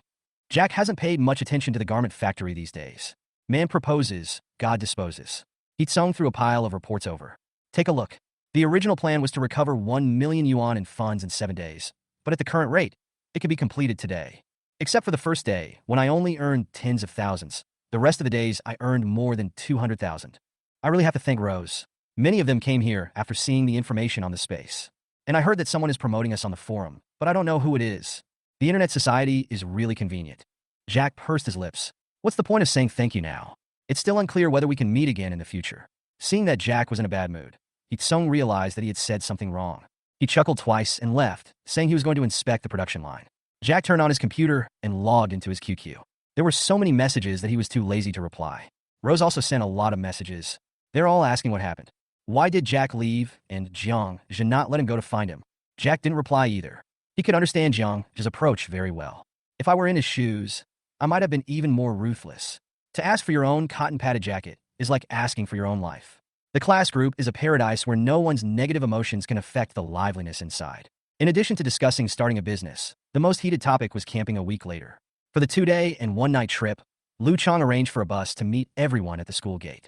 All the material supplies have been arranged, and based on the principle of convenience and affordability, a rough estimate is that each person will need to pay approximately 60 yuan. I have made a table of specific prices. Please check it yourself if you have any questions. If you want to go, give me the money. Jack agreed that Lu Chang should sort out the money issue before leaving, as this would save a lot of trouble. Shouldn't you be at the mall with Rose at this hour? How did you find time to go online? Jack was browsing the group messages when he suddenly received a message from Fiona. The two of them would chat for a while every day, but they would just keep it to the point. This way of getting along is the most comfortable. Having contact won't make the relationship fade, and not having much contact won't cause you to worry about it heating up out of control. Jack replied, tapping the keyboard with both hands. I've worked hard for a few days, but didn't get a penny. Let's go on strike. I'm not going to do this anymore. Fiona sent back a few snickering emojis. More than 10 minutes later, she sent another message. Rose just came to me. What happened? Did you have a conflict with Uncle Jiang? Jack would admit it, so he replied directly. No, Mr. Jiang and I have the same values, and we had a very pleasant chat. Fiona didn't ask any more questions and just sent a message. Even if the journey is long, the destination will be reached. Even if the task is difficult, it will be accomplished. Come on. If you feel bored alone, you can find me. After posting, another addition was made below. Don't worry, my family doesn't have as much property as Rose's, so it's not difficult to get along with them. Jack felt warm in his heart, Fiona. Thinking back carefully, I didn't seem to have much contact with this girl during my 3 years of high school. I just vaguely remember that the first fight outside of school in high school was because of her, right? Because of what? Jack couldn't remember, but it wasn't jealousy. Chapter 31 Payroll. For workers in garment factories, the happiest day is when they get their wages. Especially this month. The factory expanded production last month, and we were working overtime every day, and the overtime pay was higher than the normal pay. By this calculation, the salary you will receive this month will be considerable. I worked 5 or 6 hours overtime every day last month. Based on the working hours, I could earn nearly 3,000 yuan. I'm almost there too. My kid is about to go on summer vacation. When the salary arrives this time, I'll ask his mom to take him to the provincial capital amusement park for 2 days. Haiwa, what about you? You won't go looking for Shally again this time, right? The one called Haiwa gave a sly smile. Rubbed his hands. Shally can also call Daddy. So cool. After Haiwa finished speaking, evil laughter rang out from all around. What workers care about is the salary they can get after working hard for a month. As for the financial problems encountered by the garment factory, they had little to do with them before wages were paid. As long as it could be sent out, it's fine. If you can't send it out, there is no other way except to make a fuss. Produce a group and go get your salary. Don't panic, go one group at a time. In 2004, most companies paid their salaries in cash. You need to sign in person to receive it. After hearing the news of receiving their wages, the workers continued to work, but their minds were no longer on it.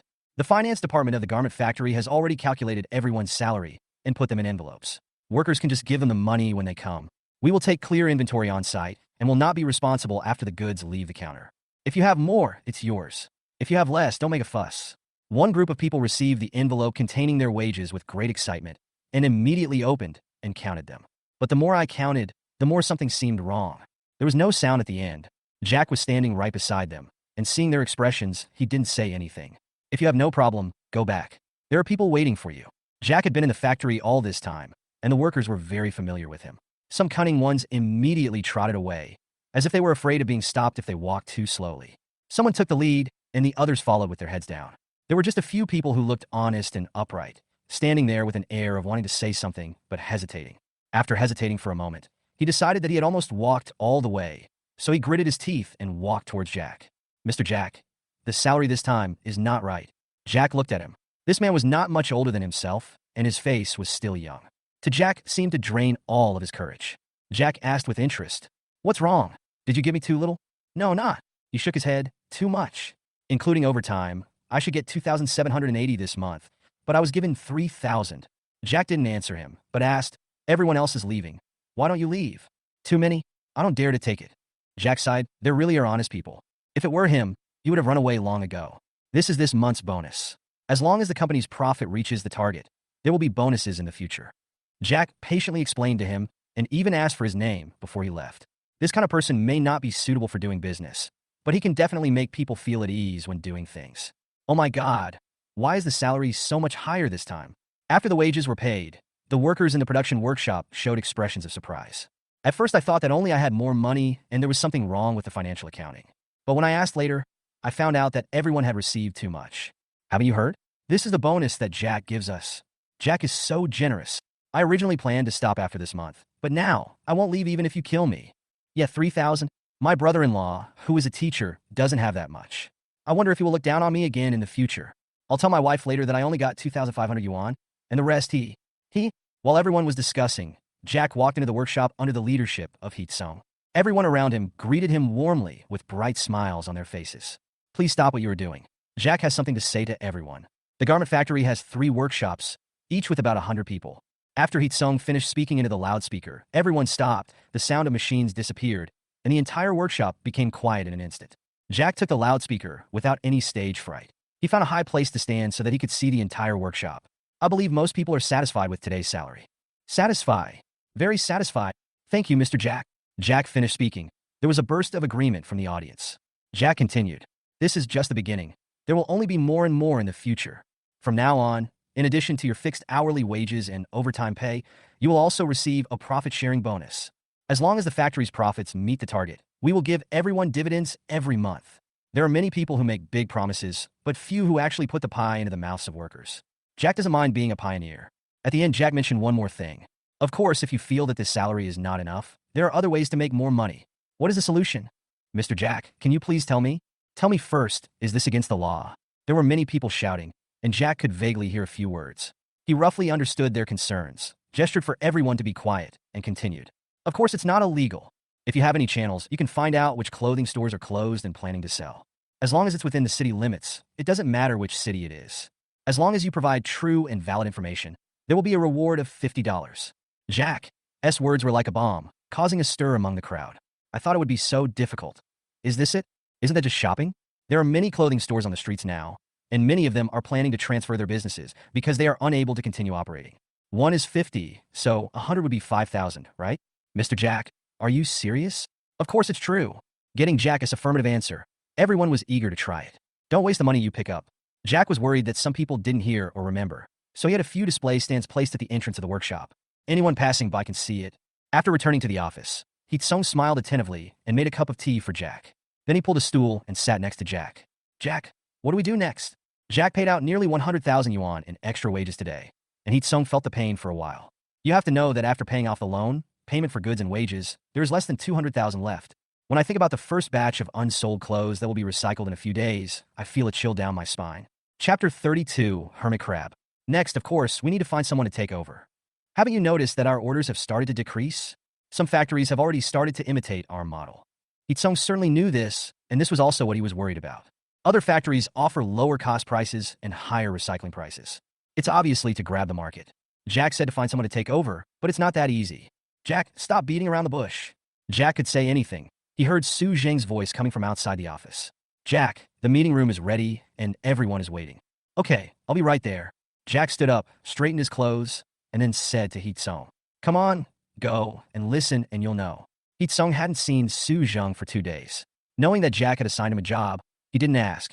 Now that Su Zheng is back, it looks like the job is done. There were more than 20 people sitting in the conference room at this time.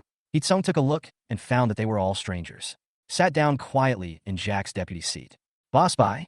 The leader of the group called out Jack in disbelief when he saw Jack. He smiled only after Jack nodded. You are really young and promising. Before I met you, I thought you. Jack also laughed. You thought I was a middle-aged uncle? Hey, don't be offended. Your idea is very bold. I guess that you were young, but I didn't expect you to be so young. Jack said, if you want to praise me, let's go to the nightclub some other day and drink while you praise me. We still have to talk about business today. She nodded. Yes, let me introduce myself. My name is Lu Ying, and this is my team. I came here today to discuss the details with you. As Lu Ying was speaking, an assistant beside her handed over 2 documents. Jack and Heat-sung each got one. This is a plan based on your request. Do you think there is anything that needs to be adjusted? Heat-sung understood Jack's idea only after reading the document. He wanted to cooperate with clothing stores that were about to go bankrupt. We provide the supply, they are responsible for sales, and finally we share the profits. If the sales volume is not reached, in addition to compensating their operating costs, they will also have to pay a loss of 2 to 3,000. This is a typical gambling agreement. No wonder Lu Ying said this idea is very bold. However, this can indeed reduce the cost of opening a store to a great extent. It's not just the financial cost, but also the time cost. You should know that it takes at least more than a month for a clothing store to rent a store and open for business. What is lacking now is time. You use Jack. You can skip this step.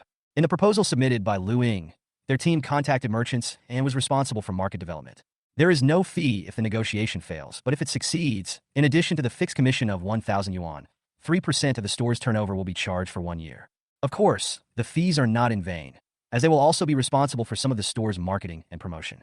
Hitsung frowned when he saw this. He also contacted the marketing team, but the offer was obviously too high. I don't know where Jack found that person.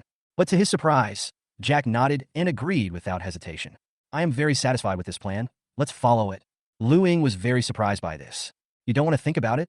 Her offer was indeed much higher than the market price, and she prepared a lot of arguments in advance to convince Jack. But I didn't expect Jack to agree so directly. Those preparations were of no use. Jack threw the documents on the conference table and leaned lazily on the sofa. Instead of directly answering Lu Ying's question, he asked, I recognize your team's capabilities. I only care about one thing. Why did you leave Teacher Du's team? Jack works in marketing. The first case that comes to his mind is Bebegia and a good memory. There's nothing you can do about it. Anyone who has experienced this era will never forget it. From childhood to adulthood, I have been harvested. Lu Ying is one of the core members of Teacher Du's team. I don't know what happened, but he suddenly left and formed his own team not long ago. Jack happened to be short of people, so he asked Su Zheng to contact them. Lu Ying smiled and shook her head. Different philosophies, I guess. Jack saw that Lu Ying didn't want to answer, so he tactfully stopped asking. Trust the people you employ. Since you have chosen her, you must trust her 100%. It's a pleasure to work with you. I have already mobilized resources to do marketing, and I believe that the list will be handed over to you soon. It's a pleasure to work with you. After signing the agreement, the two shook hands and ended the meeting. Jack has always believed in one principle: leave professional matters to professionals. He can also run the market himself, but he doesn't think he is much better than them. My advantage lies in my vision and control over the future market. There is no need to spend time on market development. After seeing Lu Ying and the others off, Jack continued to sit on the sofa, tapping the table rhythmically with his fingers. Jack is very confident in leaving the marketing matters to Lu Ying's team. All he needs to worry about now is advertising. Jack's idea is to start a pilot project in Hannan City, gradually radiate to surrounding cities and counties, and then occupy the national market. Other companies usually make 3-year or 5-year plans and move forward step by step, but Jack doesn't want to go that slow. If you want to occupy the entire province or even the whole country's market in a short period of time, you can only occupy the magpie's nest like a hermit crab. Doing this is very risky. If the business is not managed well and the magpie's nest does not gain enough benefits, it will soon be kicked out and eventually lose all its money. At this time, advertising becomes particularly important. Jack was thankful that the athletes he had approached before had already signed endorsement agreements and filmed advertising videos, and the fees were lower than he had imagined. The 5 of them spent less than 300,000 yuan in total. The most expensive, Lu Xiang, only charged 100,000 yuan to shoot an endorsement advertisement at this time. Although the commercials have been filmed, now is not the best time to release them. We have to wait until the eve of the Olympics. How to do advertising before the Olympics. Teacher Du relies on parents' concern for their children, but what can sportswear rely on? Jack, someone wants to see you. While Jack was lost in thought, he was interrupted by a knock on the door. Now the factory director's office is exclusively for him, and even Hitsung needs to knock on the door before coming in. Jack came to his senses and put out his cigarette. Come in. Director Bai, I haven't seen you for a few days. You seem to be getting more and more imposing. Fiona spoke softly, covering her mouth with her hands and giggling as she spoke. Why are you here? Come and sit down. Jack was also a little surprised. Although they had been chatting on QQ, he hadn't seen Fiona since he came out of the game hall last time. Fiona pursed her lips and said helplessly, I was asked to bring you something. Ah? Chapter 33, Cell Phone. Jack looked at the cell phone box in Fiona's hand in surprise. What is this? My cell phone, Fiona said calmly, adding after she finished speaking. Oh, Rose asked me to bring this to you. It said that we got the dividends from setting up a stall together a few days ago. Fiona said as she looked thoughtful. It seems like setting up stalls is really profitable. Jack roughly understood what was going on and didn't refuse, as he needed it right now. Just like Rose said, this is money I earned myself, so I feel at ease with it. Seeing Fiona talking about setting up a stall, Jack said, Yes, it is true.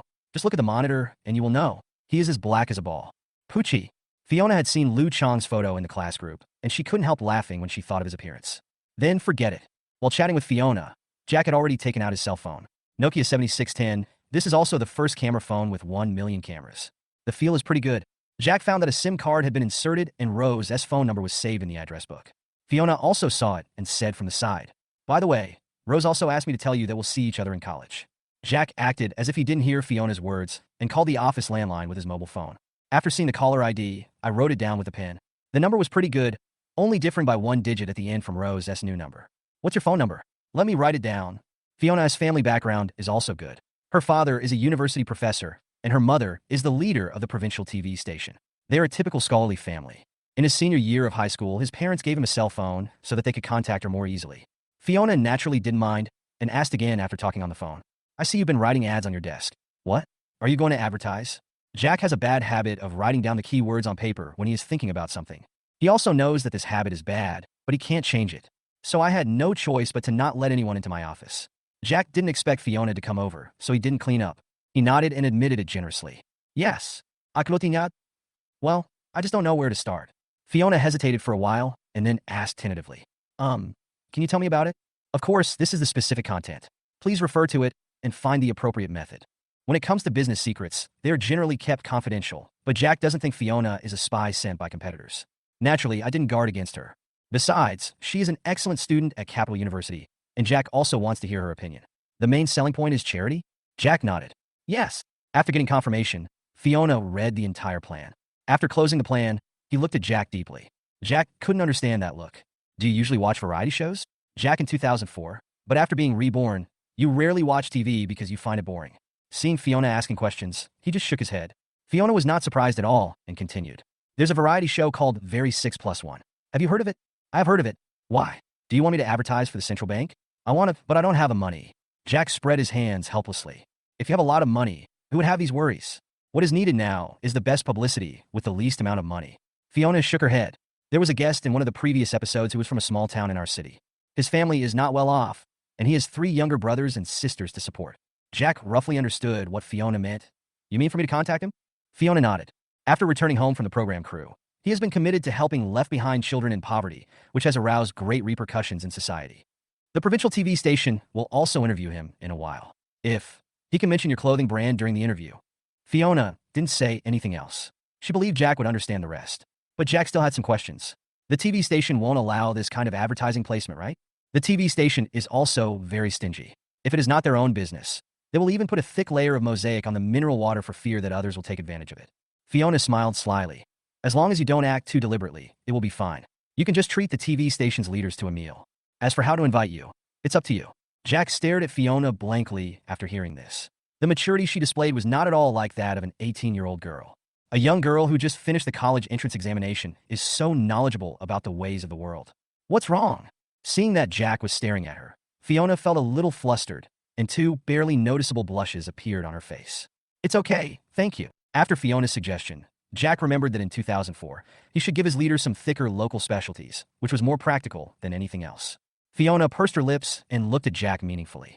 "Thank you just for saying it. It doesn't mean anything." This put Jack in a difficult position. He was just talking, so did he need to pay something for it? Seeing Jack's eyes wandering around her with a sly smile on his face, even Fiona couldn't stand it anymore. He shielded Jack's view with his hand. "Sure enough, Rose is right. You are a hooligan." Jack felt wronged. He had always been very careful in front of Rose, right? How did he leave the impression of a gangster? Did she really say that? Fiona nodded, her voice clear and crisp. "Yes. Also, let me stay away from you, so as not to be led astray by you. What do you think?" Fiona pretended to be in deep thought at first. Then when she saw Jack was very interested, she winked playfully. "Me? What do you care about me?" Jack was stunned for a moment. This was one of the few high school memories he had. Fiona is a typical good student, quiet, obedient, and a few words. "I never thought there was such a naughty side." "Okay, let's change the subject. What are you having for lunch?" "I came all the way here to bring you something. Why don't you treat me to a meal?" Chapter 34 Guests. Rose asked Fiona to help deliver something to Jack, and she also had her own little thoughts. "I just want her to know that she and Jack have a very good relationship." Fiona is much more mature than Rose, so she naturally noticed this. Even so, I didn't refuse. He simply gave Jack the cell phone that Rose bought for him. "Since I gave you a gift, it's not too much to have a meal with you, right?" Anyway, Fiona doesn't think it's excessive. Jack also thought it made sense. The garment factory is in the suburbs, and there is not much to eat outside. It was past lunchtime, and the cafeteria was not open. There was no choice, but Jack had to cook by himself. In addition to 6-person employee dormitories, the garment factory also has several suites, specially prepared for leaders who don't want to go home. Jack asked for a room which was fully furnished with all the appliances. It is also convenient for cooking. They say boys' rooms are messy. What's wrong with yours? Fiona was still a little nervous when she followed Jack into the room. This is the first time in my life that I've shared a room with a boy. I can only find some topics to ease the atmosphere. Jack doesn't care about what little girls are thinking. After putting on an apron, she took some vegetables out of the refrigerator.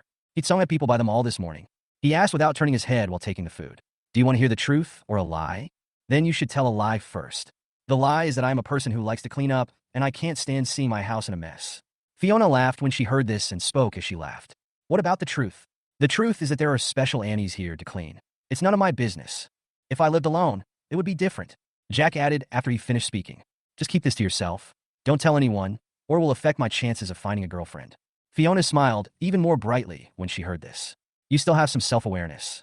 So you want to find a girlfriend who can help you with your housework in the future? Jack nodded and said, that's the plan.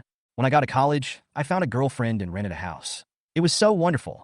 For some reason, Jack was particularly relaxed in front of Fiona and said whatever he thought, no matter whether it is appropriate or not. Maybe it's because we've been chatting on QQ for so long that we've become friends. Fiona spat after hearing this. You are such a hooligan. You want to live together before you even get married? Jack scratched his head. That seems a bit rogue. Humph. Okay, you watch TV first, I'll go cook. Go ahead, let me see Chef Bai's cooking skills. In his previous life, Jack was used to living alone and didn't like eating out, so he learned how to cook. It's just that in my previous life, I always made it for myself and never for others. Not even a biological mother. There was no other reason. Hime didn't believe he could cook. Worried he'd burn the house down. Jack didn't want to make the meal for too complicated. A simple 3 dishes and a soup will do. Jack really brought the dish. Fiona, who was watching TV, was dumbfounded. You really can do that? It's rare to find a boy of this age who can cook. Give me a pair of chopsticks. Let me try first. Don't worry, I won't tell you even if I have diarrhea. Jack handed over the dishes and gave Fiona a blank look. A lot of talk. Hey. Fiona took it and smiled sweetly. I'm starting. Fiona was obviously very satisfied with the food Jack cooked. Jack from time to time while eating, he said that even if he couldn't find a job after graduation, he wouldn't have to worry about starving to death. You can also sell stir-fried vegetables on the street. The meal also allowed Jack to see another side of Fiona.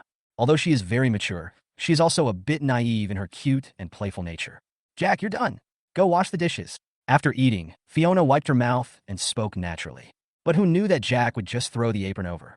Not washing dishes is my last resort. I advise you to take care of yourself. Fiona showed a surprised expression and picked up the apron to look at it. You want me to wash?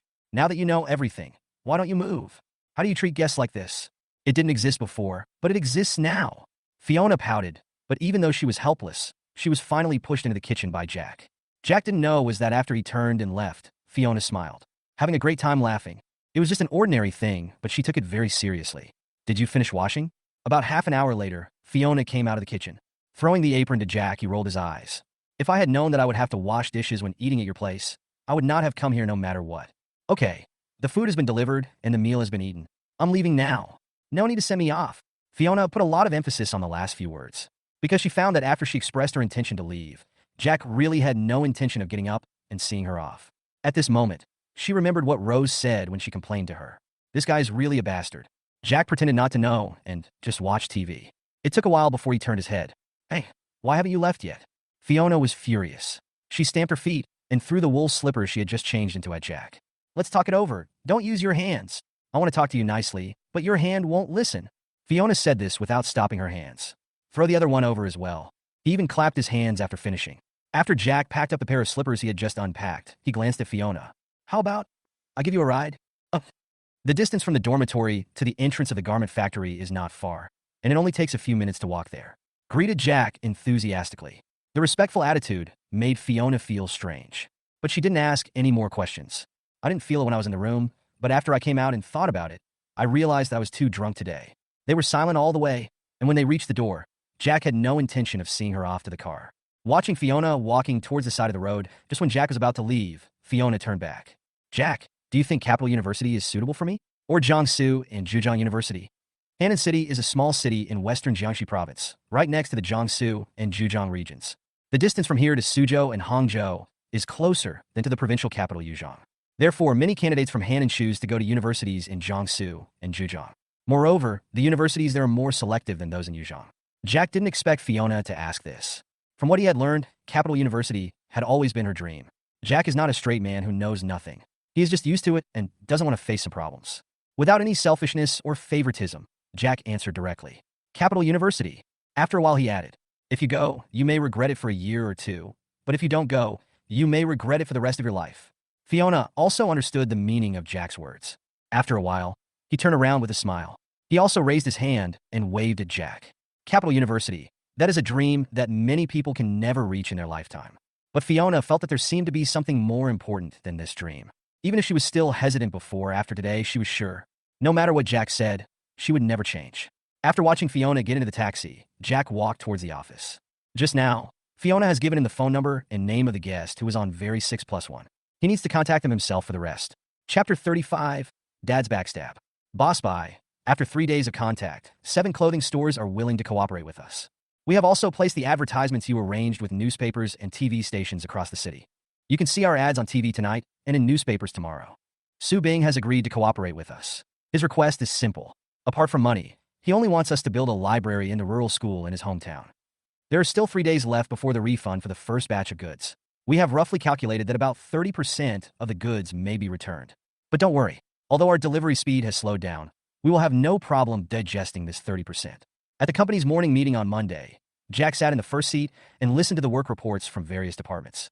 Jack has arranged everything, and we just have to proceed step by step. Starting today, he plans to use bombardment-style advertising to make his clothing brand known to every corner of Hannan City. Once we achieve success in Hannan City, we will use the same model to quickly capture the markets in other cities. I know it's been hard for everyone during this period, but for the future of the company, we have to get through this. After Jack implemented the dividend and bonus system, both the frontline production workers and the department leaders sitting in the conference room had a stronger sense of belonging to the garment factory. Sometimes struggle is not just talk. Only by doing it in a down-to-earth manner can you see results. And now, it's time to witness the final results. Those 7 stores must complete the replacement of their store signs today. I hope the sign I see tomorrow will be Dongxiang's. The opening ceremony is scheduled for 3 days from now. There can't be any mistakes. During these 3 days, we must publicize the opening discount event and make sure that at least 50% of Hannan City residents know about our opening event. Please test the franchise phone line again to ensure that it can at least answer 10 calls at the same time. All the previous work is for the opening ceremony 3 days later. The performance on the opening day largely determines the upper limit of the brand. With good grades and being the center of attention, things will only get better and better. If the results are not good, those partners who are still on the sidelines will continue to consider it. Moreover, most people have a herd mentality. If they see many people buying, they will follow suit. If few people buy it, I will hesitate even if I like it very much. To this end, Jack also took some measures and arranged some people to mingle among the crowd to encourage everyone to consume together. These are just small tricks, it still depends on the strength of the publicity. After the meeting, Heat Sung and Su Zheng did not leave. They still have some things to confirm with Jack. This is the invitation list for the opening ceremony. See if there is anyone to add. Jack took the list and looked at it. The highest-ranking leader is the Deputy Director of the Municipal Administration for Industry and Commerce, and there are also leaders from other departments. They all have a good relationship with Heat Sung. There are also some entrepreneurs on the list, but I don't know whether they will come or not. Uncle, you can arrange these. I am not familiar with them. If possible, try to get some big leaders to support the scene. Heat Sung also knew this, but he didn't have the resources to make contact. Jack also noticed Heat Sung's embarrassment and comforted him. It's great to have these people here. Heat Sung nodded and looked at Jack. Jack, what are your next work arrangements? After spending a few days together, Heat Sung has already regarded Jack as his backbone. I initially agreed to let Jack take over the garment factory. I was just thinking about recovering some funds to tide over the current difficulties. Jack not only resolved the crisis, but also made greater strides. And as it moved forward, it also pulled the entire garment factory's employees along with it. Now everyone has high expectations for the Dongxiang brand. It can be said that garment factories are now at their most cohesive. I'm fine. I plan on going back to sleep for the next 3 days. I haven't slept well for a single day during this period, Jack said and stretched. Uncle, the next thing will depend on you and Uncle Sue to worry about it. Don't contact me unless it's an emergency. I'll just wait and see the results in 3 days. Whether it's a Mercedes, a BMW, or a bicycle, it all depends on these 3 days. Jack said as he stood up and left. The more critical the moment, the calmer Jack becomes. Instead of waiting in anxiety, it is better to relax and not think about it for the time being. Anyway, what needs to be arranged has been arranged. As the saying goes, man proposes, God disposes. Jack left without any regrets. After returning home, I lay down and fell asleep. When I woke up again, it was almost evening. Hime and Bai Xingxue had been back for a while and didn't go to wake him up. They just sat next to the TV and watched TV. It was almost time for Hannan TV to broadcast the weather forecast. Before the weather forecast is played, there are several advertisements. Jack heard the advertisement before he even walked out of the room. Love life, love sports, enjoy the world. Enjoy the endless possibilities. Rush, never give up. The logo of Dongxiang vaguely shows the letters N and G, which means never give up. When placing the advertisement, Jack did not directly link it to charity. Instead, let everyone know about the brand first and then beautify it. With Hannan City's all-round and all-around publicity, I believe that within these 3 days, all Hannan residents will know this brand. What's going on today? Whether I'm walking down the street or watching TV, I'm seeing this Dongxiang ad everywhere. Hime was complaining there. The main reason is that the slogan is too brainwashing.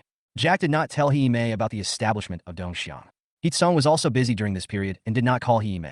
Hime naturally didn't know about this. Bai Xingxuan knew something, after all. He was the one who sorted out all the contracts and treaties. But he didn't tell Hime either. There's no way, my old mother has endless worries. Her tone is always nagging. It's better not to tell her. Dongxiang? What a nice name, and the slogan is also good. I wonder who came up with it. It's awesome. Jack walked over and sat down next to Hime and picked up the watermelon and started eating it. Hime glanced at Jack. Although his eyes revealed concern, his words were merciless. It's none of your business what anyone thinks.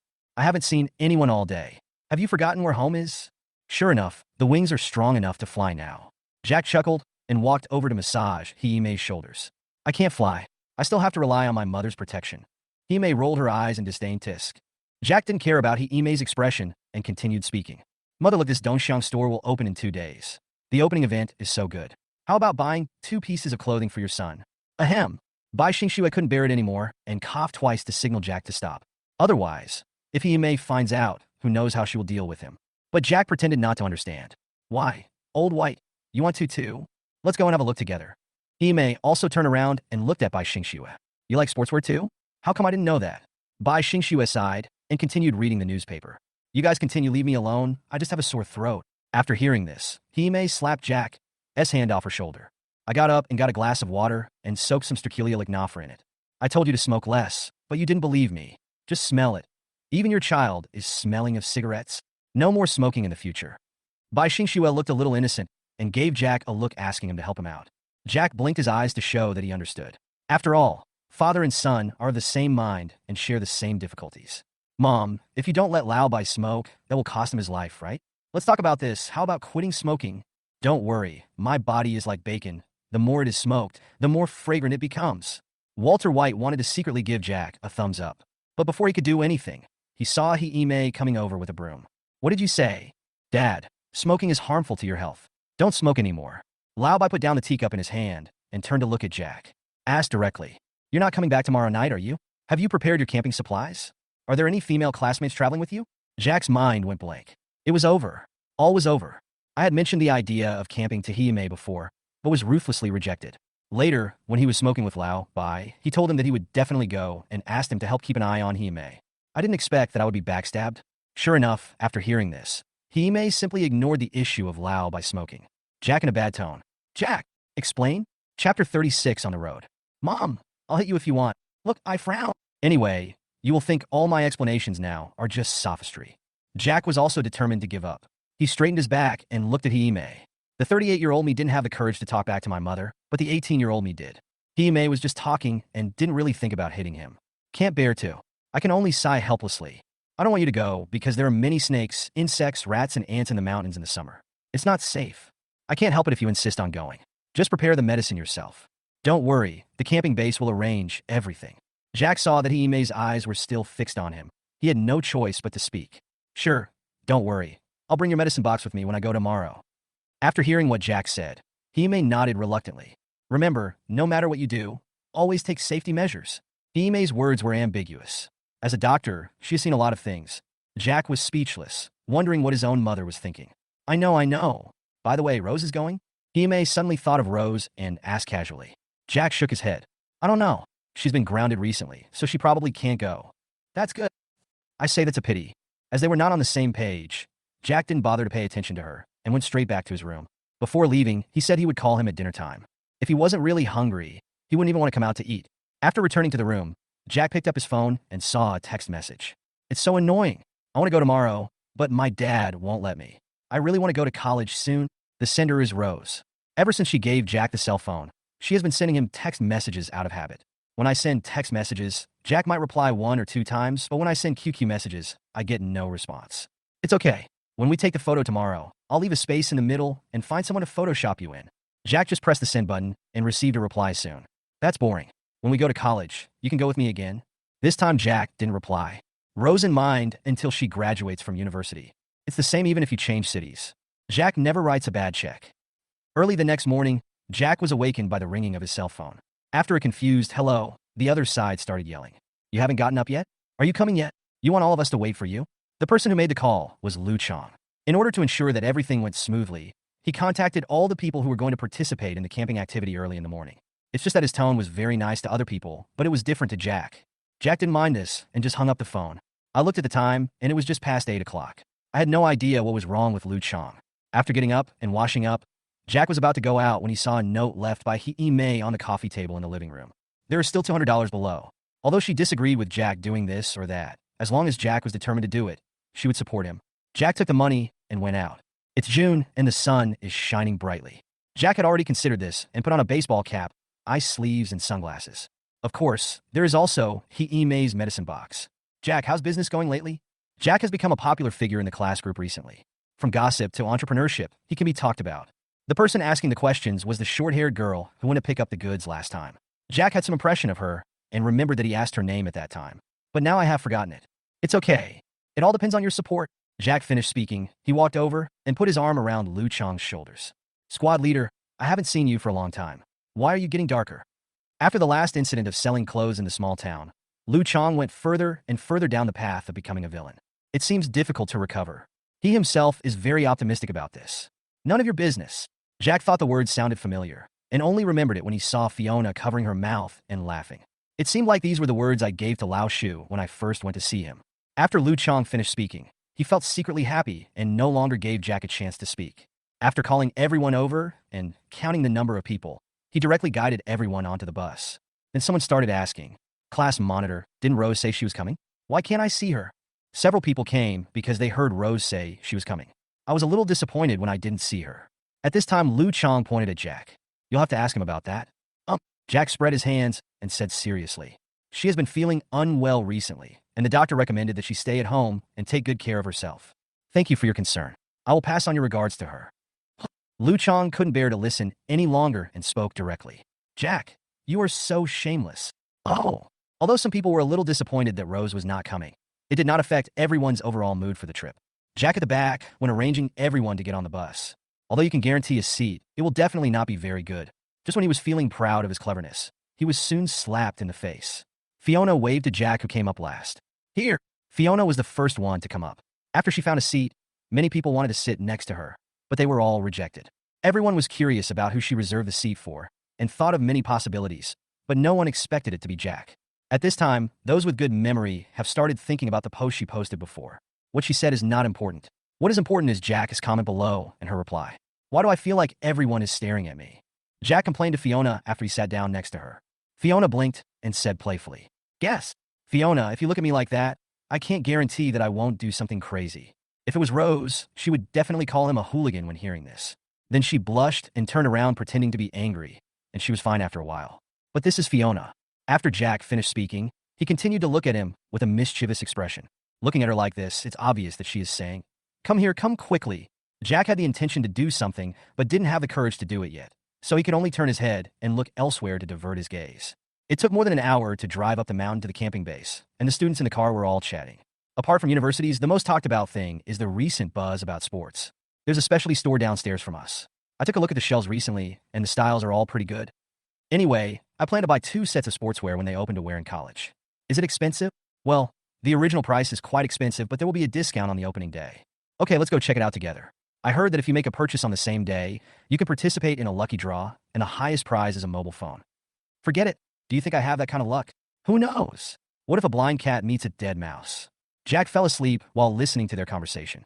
I don't know how long I slept, but I felt my shoulder was a little heavy. I opened my eyes and saw that Fiona had fallen asleep on my shoulder without me noticing. Chapter 37, What to Do After You Get Rich. When the car arrived at the parking lot at the top of the mountain, Fiona was also awakened by a loud noise. He squinted his eyes and rubbed his neck. Did you sleep well? My sleepiness disappeared immediately when I heard Jack's voice. Seeing my hair still on his shoulders, I understood instantly. There was a little blush on my face when I just woke up, and it's even redder now. Not bad, just a little hard. Jack spread his hands. Is it my fault? Fiona obviously didn't want to continue this topic, so she pushed Jack while speaking. Let's go. After getting off the car, Lu Chong began to organize everyone to do things. Put up the tent first. The boss said that no one will come up these 2 days, so we can use the tent as we like. Whether you two take one or one each is up to you. Having said this, Lu Chong paused again. In principle, boys and girls are not allowed to live together. Lu Chong caused laughter after he finished speaking. But he was worrying too much, as most of the students in the class were good and honest students. Even if there is a good impression, it would only stop at the stage of holding hands with a blushing face. And I am afraid I would not dare to go further. Lu Chong was just giving a reminder he couldn't control what others did. He continued. The firewood for cooking and the bonfire at night has been prepared. After the tent is set up, the boys will carry the firewood, and the girls will be responsible for cooking and washing vegetables. Everyone had no objection to Lu Chong's arrangement, and everyone had their own division of labor and did their own thing. Jack was no stranger to setting up a tent. In his previous life, he loved camping and fishing. He often went out alone to a river and stayed there for 4 or 5 days. While most people were still putting on their skeletons, he had already put them on. Although the tent was set up under the woods and out of the sun, it was still very stuffy. Jack had the foresight to bring a small battery-powered ceiling fan and hung it inside the tent to cool down the room. Jack, how about giving me a ride? The girl with short hair wanted to be self-reliant at first. But when he found that he had no idea where to start, he had no choice but to come to Jack with a thick face. There's nothing we can do about it, since he's the fastest. Jack asked Fiona when he was in the car and found out again that the girl's name was Zhao Qin. As the first person I fooled, I heard that the business was pretty good when he set up the stall. He's a good business person. You can teach me, but forget about helping you. Getting something for nothing is addictive. If it were anyone else, Jack would have refused directly. Who are you? It's so hot today, and I sweat all over, but have no place to wash. It's not worth it. That's why he said that, because he has a good impression of Zhao Qin. Why are you showing off? Classmates should help each other. Zhao Qin, ignore him. I'm here to help you. Jack is not RMB, and he cannot be liked by everyone. A person